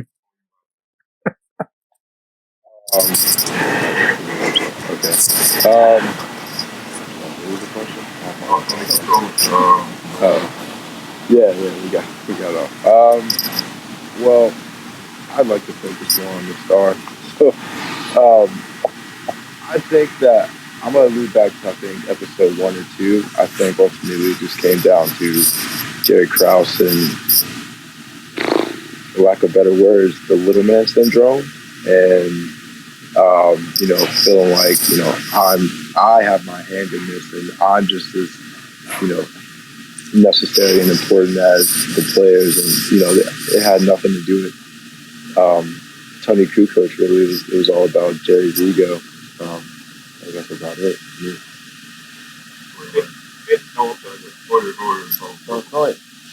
Just to chime in on that about Kraus. Kraus was good at what he did. He put together a great team. But even tonight's episode, after they won the championship against Portland, they interviewed him. He was talking about, this is all about the organization, and we're, he said we're the, one of the, if not the greatest organization to ever be put together. But no, you weren't. Like, stop. Even after your first two, wins, no, you weren't better than what Red Auerbach built, with Boston or what the Lakers did. Like, come on, that Magic Larry, era just ended. Yours was just started. To say that you were on that level and exceeded them, like Isaiah just said, that little man complex kicked in big time. So I'm sorry that Brother Raymond ain't been interrupted. All right, so I'm a sidebar real quick.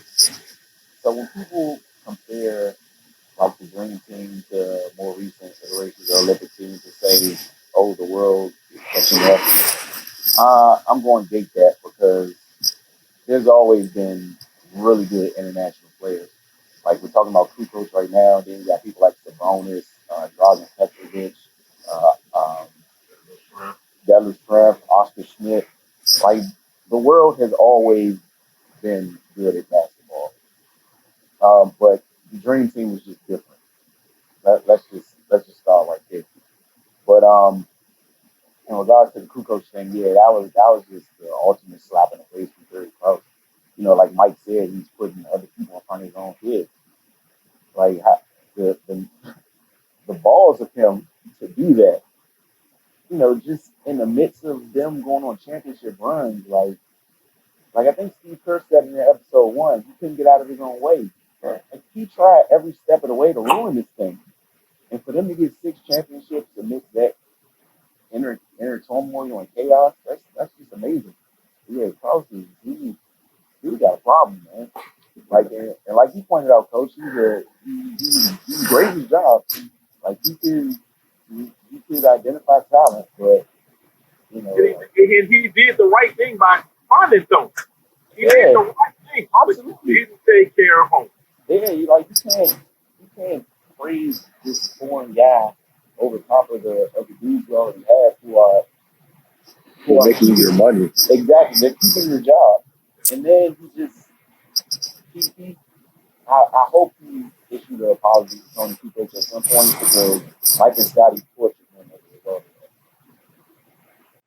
Yeah, my bad, Cardell. I was just gonna say real quick about Tony. Like, it was just another example of just Jerry just being real messy. Like literally, like what we learned tonight. Several people caught strays because of this dude being messy. Like Tony said, I didn't know the inner turmoil. I just show up, and they're like, I'm sure you watching their previous the Dream Team's previous games. They not up underneath people like that, but they see you. It's like game 6 of the NBA Finals. And he's just a messy dude. And do you know how messed up you gotta be to have Mike and Scotty and be trying to find something to supplant them, not add and compliment them to extend this reign, but to supplant them. And then tonight, lastly, like the pain and agony in his face when Mike or Scotty did something good, dude, you're sick. You're that's crazy. It's crazy. It's a process general take the game global. And also with their influence, it brought the wave of international players that we have today. I think the league is about 30-40% international now. It's an international MVP currently. Giannis or whatnot. So all that started with the Dream Team. Because you had Dirk and Kyle and all those guys, Ginobili, Tony Parker. They're like, yeah, the Dream Team is what kind of built my love for the game and want to play. those guys go to work. So you gotta always just give them credit. That's to me the biggest impact. We do get going. So you know what I'm saying? The world always had talent playing like you say, but they're not near these people now. Like now, you got full rosters of guys internationally making an Olympic play where the roster, all of them are in the NCAA. Like I go back to '04, which was the big upset, where Ginobili led Argentina and got them out the way. You know what I mean? And USA has to settle for LeBron. LeBron played on that team, by the way, out there. But I ain't gonna say it. That's nice team. That's nice team. Even one of y'all that got added is on Mike was winning that, earlier in the and even Spain pushed the USA team with, Brian Ansel in his prime, Kobe, I believe his prime, D Wade in his prime. They pushed them, so the international players got strong and all this stuff. You got to give that credit. But as for Tony, I love how he battled back. That really made it, all right, I can play in the league. Because normally dudes just disappear. Like, remember when Vince dumped the first twice in the Olympics? I'm not going to go over that place. That's my giant. There was he can back. Just got to represent what they did, the impact that they had. More questions, but one thing I want to touch on is Republican bias sneakers. But donate on this what are your thoughts on that?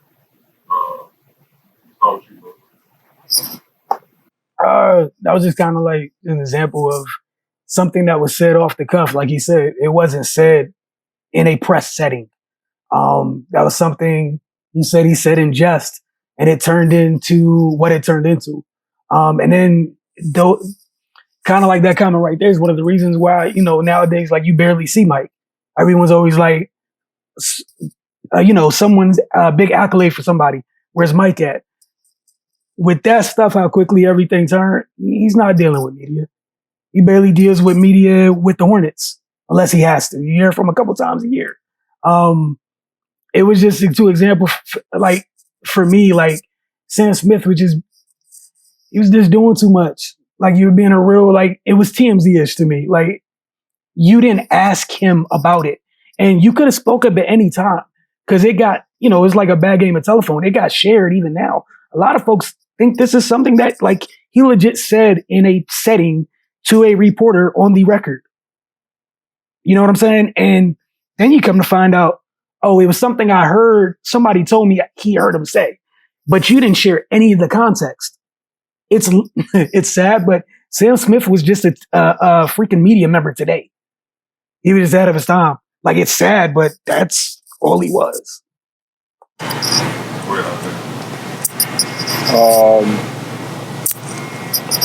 My take is always, but I think, that's the flip side of Jordan's, I guess, the rawness and the candidness, and, sometimes there's a flip side to that, and I guess media got with some of that candidness and a very, he had his guard down and he just said, what he said, but it's a big misunderstanding and it's hard because, like, even as, documented and things like that, I still found it confusing as to where, it derived from it and what was actually said and what is the full context. So, like, I don't really have an opinion on it, to be honest, other than, if it's true, then I think that's the flip side of being raw and candid, that we all love about it. Yeah, I mean, I don't want to put too much stock into it. I mean, it's, like Wilson said, it was a TMZ by Sam Smith, and I believe he even like cleared this up at some point years later. Right, yeah. And I mean, like, and if somebody's having a conversation on the team bus and he just makes a joke like that, like, if people heard everything I said just off the cuff around my friends, like, right, man, like, come on, man, and then to turn that into what this guy is as a person and what his character is about. I mean, like it got to a point where and Mike said this one time when he was going through that whole thing. Like, I mean, the media got to reach for something because they damn sure can't talk about my basketball. That's perfect. So, I mean, that's just one of the things to try to find the chink in the armor of somebody, especially when they visit that New York level playing. And yeah, like he contributed money to the campaign, but then come out and support them. I mean, like you said, I never saw myself as a politician or activist. I was a basketball player, and his way of supporting is donating the money. I mean, would everyone is Mike vocally support him? Probably, but I don't. Like I said, I just don't back. Was talking about it. I never knew the setting. I never knew the setting of that conversation, so I always had a problem with it. Cardell, we talked about it several times over the years, and to hear Mike, talk about the setting, I get it. Sam Smith, he was a new generation TMZ reporter. That was the great analogy by you. The only thing about it, and I will still say the difference between MJ and his predecessors with the Kareems and the Bill Russells, and then even today's players, Mike, he didn't speak out enough for me. This is just for me, my personal opinion, and it hits home when he talks about the game against Jesse Helms. Jesse Helms was a modern day Trump, so for him not to speak out, him not to endorse, I wasn't a fan of it. Obviously, back in the day, the media didn't pick up like it is today, so we didn't know everything behind it. Yeah, you can sit behind, your desk and write the checks and all that. And that's fine. I'm not knocking it because Mike does so much stuff that I didn't even know about that Cardell, has brought to my attention. Then we just seen what he did last year, late last year, opening up a hospital down in Carolina. But Mike does great things, but at that time in that moment, he even said it tonight. He never saw himself as an activist, the Muhammad Ali type, person. But what if he was? It's always a question that, what if? We can't, one person can't do it all. I understand that. But what if the greatest, maybe the greatest athlete that we've known would have been that guy like the Kareems and those type of players, back in the day, the great Summit, with Jim Brown and all those guys. What if Mike was that guy? What could have happened in the Chicago itself? What if Mike took more of a stand? Saying, what, the Chicago, everything that we see that's happening in Chicago still to this day. What if he took a stand? I wish Rob was still on the call, because it would have been a good insight for him being from Chicago, and I believe Cardell, you said, still living there. It would have been interesting to, understand his take because he's from that city, and he sees what's going on to this day. So, I don't fault him for it, because obviously he does so much behind the scenes that we don't know. He doesn't need that, pat on the back. He doesn't need that. But what if? That's my only thing. Just what if? A lot of layers. Me personally, anybody that knows me, just I'm definitely gonna speak up. That's just me. That's how I was raised. Be socially aware from day one. Like even as a kid, I wasn't reading like Dr. Seuss and stuff. My father had me reading Black, African American history books, like understanding. Like he felt like he had to wake me up quick. What I'm saying? Especially growing up South Avenue, Cracker, and DC and PG. It was real at that time. So he felt like he had to let me know what the reality was, so I could try to be something. Other than reading kids books and whatnot. But I feel like he broke a code, Sam Smith. It's a code that me personally, even though I just can't do that. Maybe it's just, I always say once a hooper, always a hooper. It's just some things just need to stay in the locker room. And Wilson, we've been all up in all types of locker rooms, WNBA, NBA, stuff they said and all that. And you'll see other reporters tweeting and stuff like that, stuff that's going on that shouldn't even be out like that. And he's the first of what I can't stand in the media today. People trying to push narratives. So like, why are you looking for negatives? Try to bring this man down. If he F's up, he will F up. And it will be known. But it's something that said like amongst teammates, that's their business. You shouldn't even be paying attention to that. And saying, Republicans buy sneakers, it's hard to, like I said, it's hard to criticize it because it wasn't said like in a media space where they asked him the direct question. He said that. That's something amongst the company. It's no different than like somebody talking about, I'm going to the club, get up on some chicks or something like that. You put that down, man. Like, but they might be married. You know what I'm saying? Like that's man on like, we're going your bedroom, that's your business. You ain't gonna put it out there. It's gonna be hard to get that. And that's just a couple layers right there.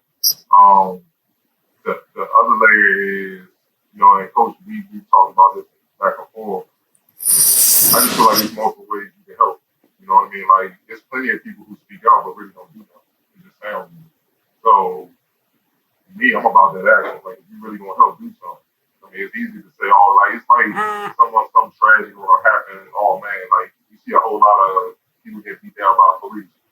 You see a lot of comments like that's nothing all that, but people great. It just sounds. So what are you really doing?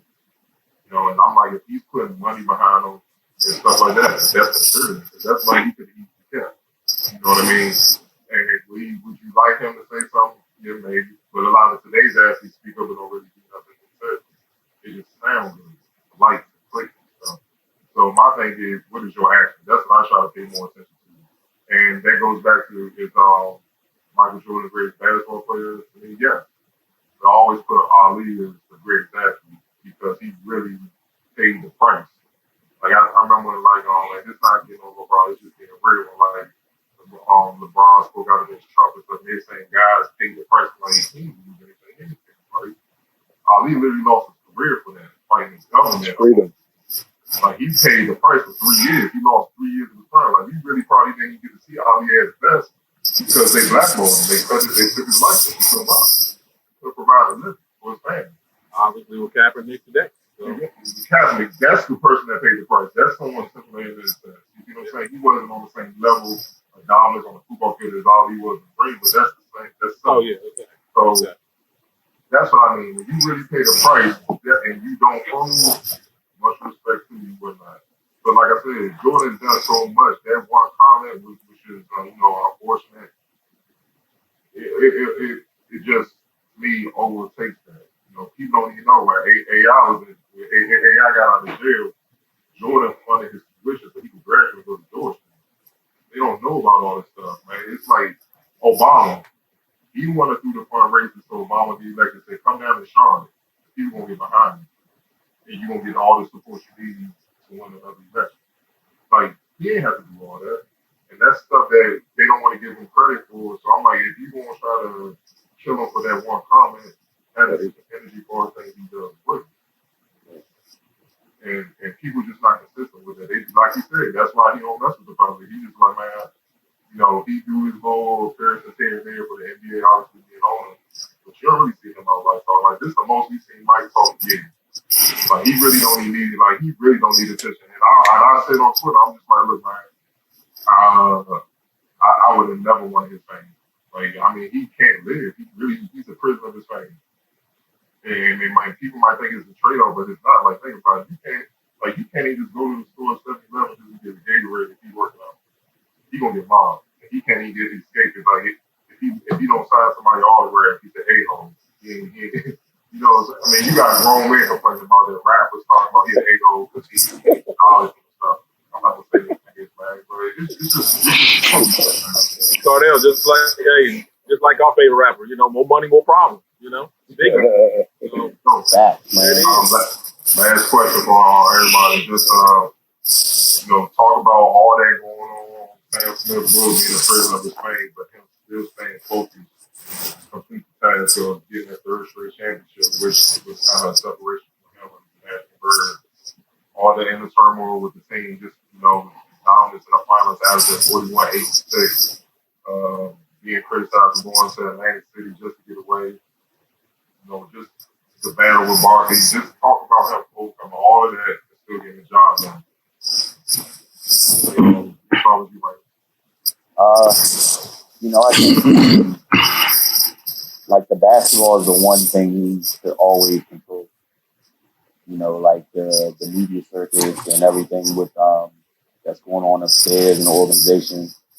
That's just outside noise. And once he gets in between those lines, that's where he's the maestro, and he can pretty much dictate what goes on. And I think he just kind of channeled all his energy into performing on the basketball court. And that's what led to the success. I can only imagine how that weighed on him. Because like once the buzzer sounds, you got to step back into reality and face those things head on. So, and like you said, just escaping to Atlantic City just to kind of get away and let it sit down and breathe for a second. Having to deal with all those things in your personal life. Like I agree with you, Cardell. I would not trade places with that man. Like I couldn't handle it. Like I can't cases all day. Yeah, like I can't do it, man. But yeah, that was I really think he just took it all out on the court, and that was the way dealing with it. On you, bro. The pressure that MJ was going through after, he was already down 0-2, I guess 0-1, and then the whole speculation that, he was out gambling the wee hours of the mornings and in Atlantic City at that. So, Atlantic City, New York, it's still a gap. It's still about 3-hour drive somewhere around that to get back to New York. So the criticism wasn't fair. Obviously, look, this man has put all this work in, the practices, the team, the game, and to get criticized for doing something, taking that woo-south moment, just taking a break. Let me get away. Let me relax for a second to get, re-energize and refocus. And on top of it, I went with my father. I wasn't with a gang of people. I went with my father. And you still had a problem with it. It just shows they were searching. They were searching for something that they could depend on this man to make him seem, like he was, some type of criminal, and then they lost that game.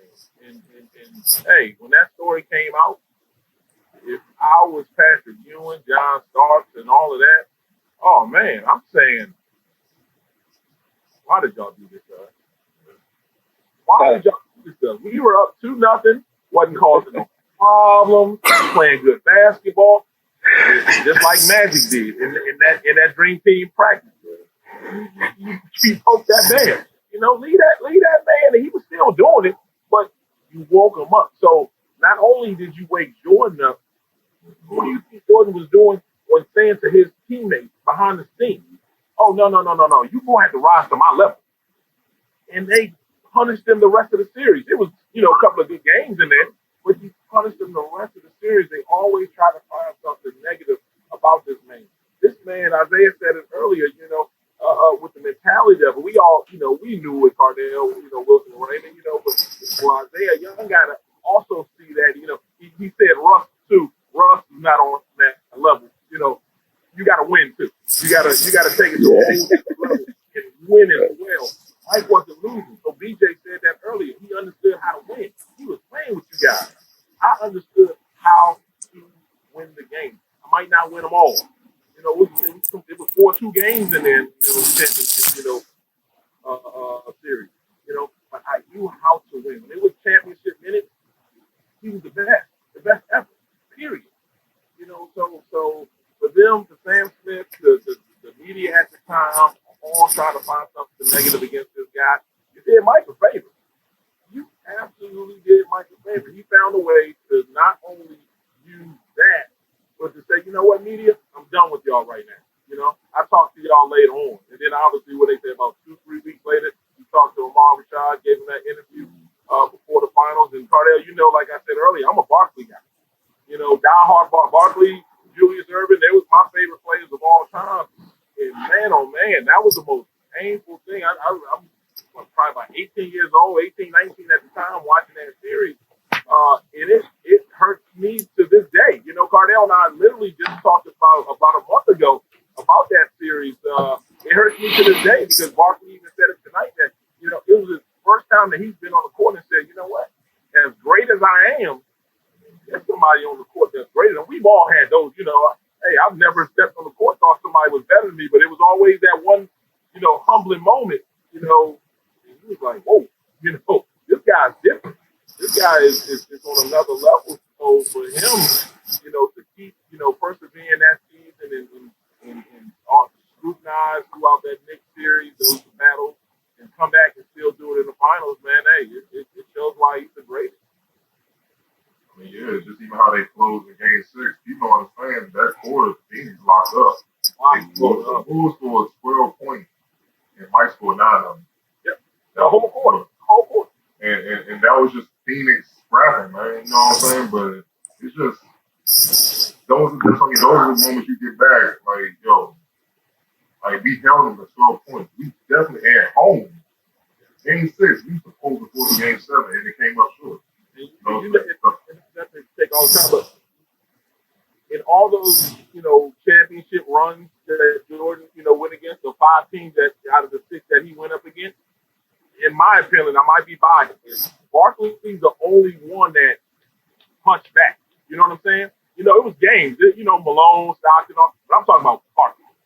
Barkley punched back like, hey, I'm the MVP. I'm this guy. You know, I can still do it. And a defensive lapse at the end of the game, you know, that was going Game 7. Barkley. Well, Barkley.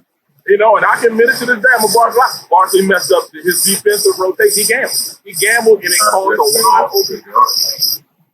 You never, hey, game could have been tied. They might have made the shot. Pippen might have made the shot, but you gambled. You gambled and the defense scheme was out of whack and boom, back to wide open. Perfect pass by Grant. Game over. Perfect block by Grant too.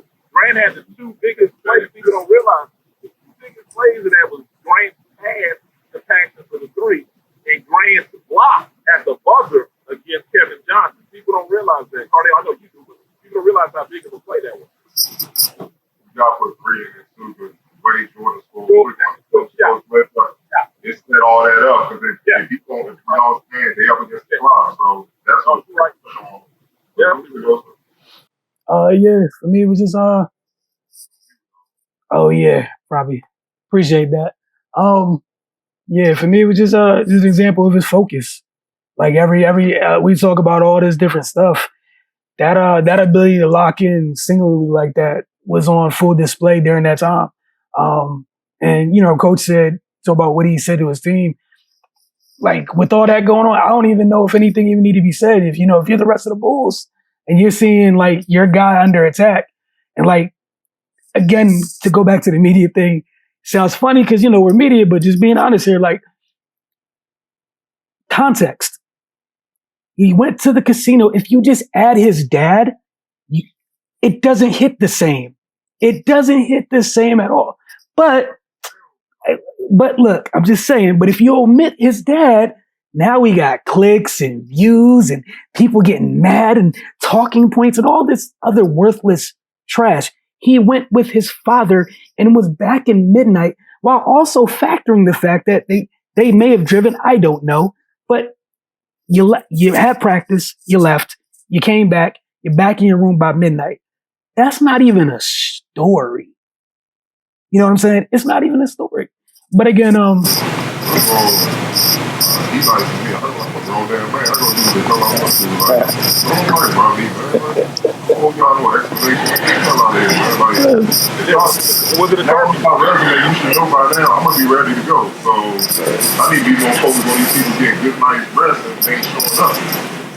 And let's be real. but I mean that's the continual thing where it's like I know, and I'm not talking about not saying you Isaiah, but like sometimes like that part of it gets left off because some younger folks think, oh, everything was just sweet. Everybody loved the Bulls. It was great. It was fun.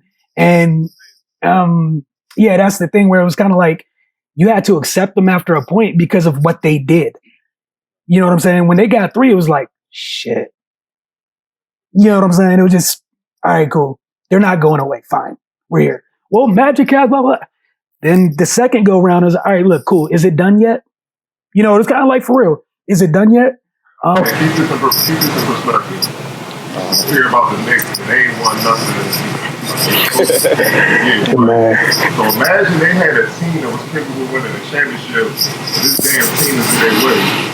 That's what it was like. They not trying to hear about Michael the Bull. Dude, that was a 60-win Knicks team, and I'm so happy I gave that up in my life because otherwise it would be painful to watch.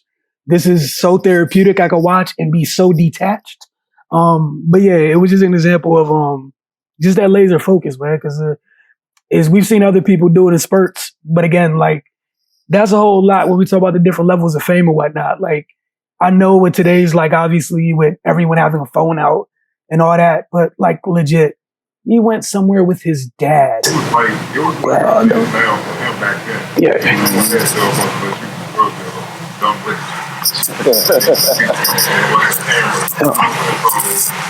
I mean, just think about that. Even the physical event, man. I mean, even now, he did his job. He probably takes all this last 2 years or so, and it's gonna be the hot topics throughout the week. They probably won't talk about the game for a couple years. Just like I guarantee you, they will bring it up. So Sometimes it's crazy, man. Go ahead out there. So, yeah. So, I mean, just right off the bat, Wilson said, the media's got to sell. The media's got to, get something out there that's called, clickbait, whatever. But for that time, but people forget he's human, and rightfully so. I mean, he's done spectacular things, but he's going to the casino with his dad. He's human. We all have our moments where we just need to get away. I mean, shoot, we all have those moments. I think the closest thing I could allude that to, Wilson said in spurts. So I'm gonna just, remind everybody that it was a short spurt, but the Kobe Bryant situation, he discussed in his documentary News when those the rape allegations were going on, and he was going to court, and he started, bawling, and I think that just, I think that's where they shared that kind of mentality, but I think that. The people hate him for being just a hooper, with the whole politics and stuff. But that's also the same thing that we love about Jordan, is that he's a hooper and that he can do all that stuff, but nothing comes before hooping, So I don't think, I think he was under a lot of scrutiny, and I think it weighed on him. But that's why we love him, because he persevered, and he was in between those lines. He did what he was supposed to do, and just going back to the politics, you can't. It's kind of like you get your goods and your bads with everybody. His bad was in politics, and he should have said more. But at the same time, we love him for being the obsessive hooper that he was and the competitor. So that's my take on it. If that makes sense. I love that you brought up Kobe tonight, even with Jordan. And I know somebody said LeBron is supposed to criticize me. I say Kobe. Because when he first came to the league, he was cocky off the gate. Like, he's like, man, I'm nice. Like, I'm dead serious. Like we saw, like, he's just like, I'm nice. I don't know what's up with y'all. And Gary didn't like it. So with the older guys in the league ain't messing with him. They ain't messing with him off that. His own teammates ain't like they shot the ball too much.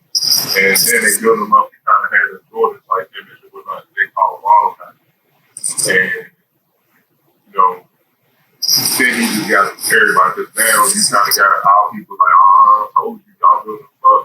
You got the, white folks saying, oh, so you not really So and then in the Ravens, it was brutal. Like, the way he got moved, that was malicious. Like, that wasn't your average move. It was just like, dang, man, like, you need to be in jail. We just, like, hate. And to see him boot through that and then do all that, I was like, man, and honestly, that's when our people kind of came more to the side after all that. It was like, all right, and he's still hooping, he's still, I think after all that, he just said, I'm going to be true. I'm not going to live up to this image. I'm going to just be blunt, I'm going to be cold. And that's what we kind of wanted him to be from the get-go. He just said he's going to be all the way real.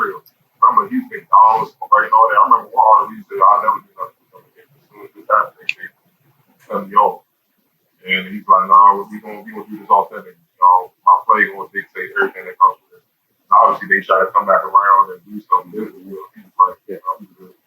And he became bigger after it to me than he was prior to that. So I think he's the most, he took the most. Yeah, I mean, Go ahead. my fault.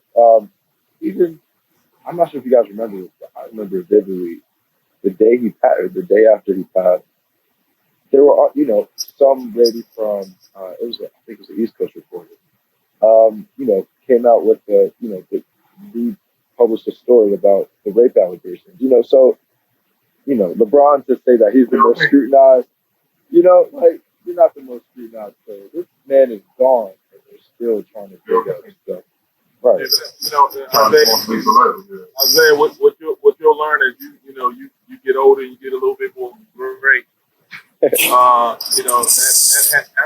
to happen, man. That's going to happen to any successful, black entrepreneur, entertainer, athlete, anything. It's always going to find a way to anybody. I'm going to forget all that. I mean, you see it with both of them.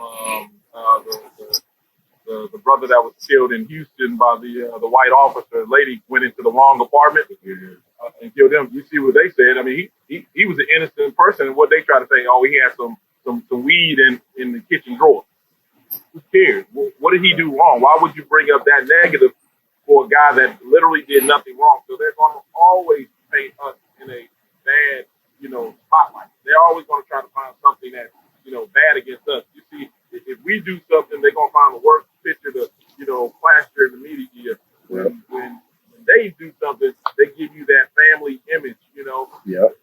The way of life. It's the way of life. But for one thing that Wilson, getting out of that situation, one thing Wilson said a little bit earlier, he was talking about how Jordan called fear in other players, while they were on the court, even before the game, and I take that a little bit further, Jordan put fear in fans. He put the fear in, little kids watching against their team. Jordan ruined a lot of people's lives back in the day that rooted against him. Jordan's first 4 championships, I was against him. Oh, goodness gracious. Come on now. Give me the Lakers.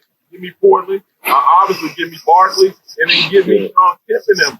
I didn't go with Jordan until the last 2 against Utah. But I just said, so that's the respect thing. And Wilson, he pinpointed that. He was talking about that like, okay, and this is going to be okay. We got to accept it. The Bulls are just that, that good. Always respecting them, but it was like, my goodness, can he please lose already?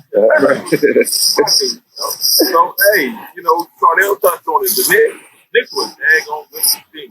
Indiana was a daggone good team. And I think MJ even said that game 7. It might not be this episode, but they pushed them. Oh my goodness, that team right there, woo, they were good and they were physical, but they had a score. They had leaders. So sorry to throw off topic there, Cardell, but I had to throw that in there.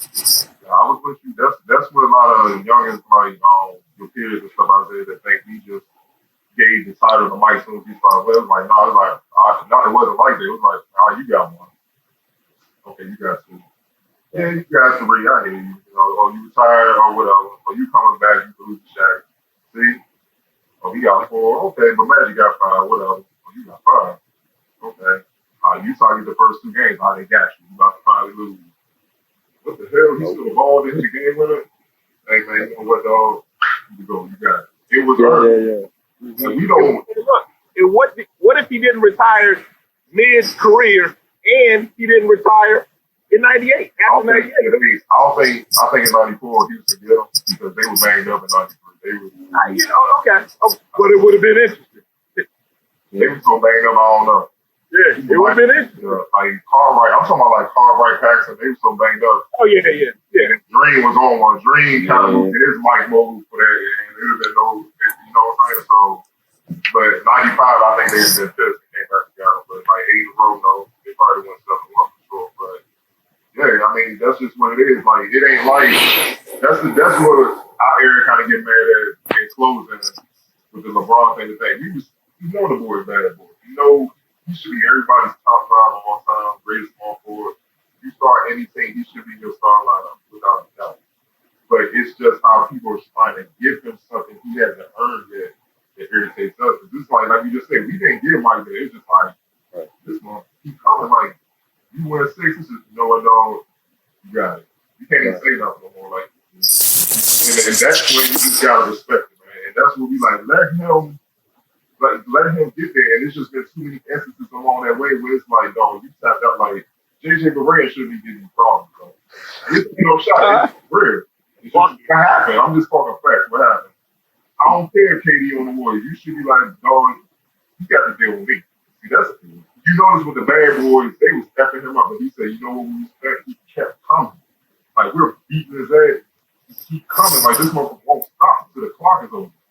There's been plenty of times with LeBron. He deferred. Already. And that's why I'm like, nah, dog. I can't. Nah, man. Like, you supposed to be a beast. Be a beast. Hey, if your team don't follow you, fine. But we not gonna blame you. We looking at them like, yo, like they did Pittman. Like, Pittman, we need you to develop, man. Why you doing all he can? Y'all need to get the program. What's the problem? And that's what we try to Kevin Love, Kyrie. LeBron out here doing all he can. What's the problem? Y'all need to step y'all game. And that's the difference, man. So that's the little difference where I'm like, don't put him up there. Yeah, I see what he's done, top 5, for sure. And that's why some people saying, you don't even know if he pays Kobe yet. Because Kobe will keep coming.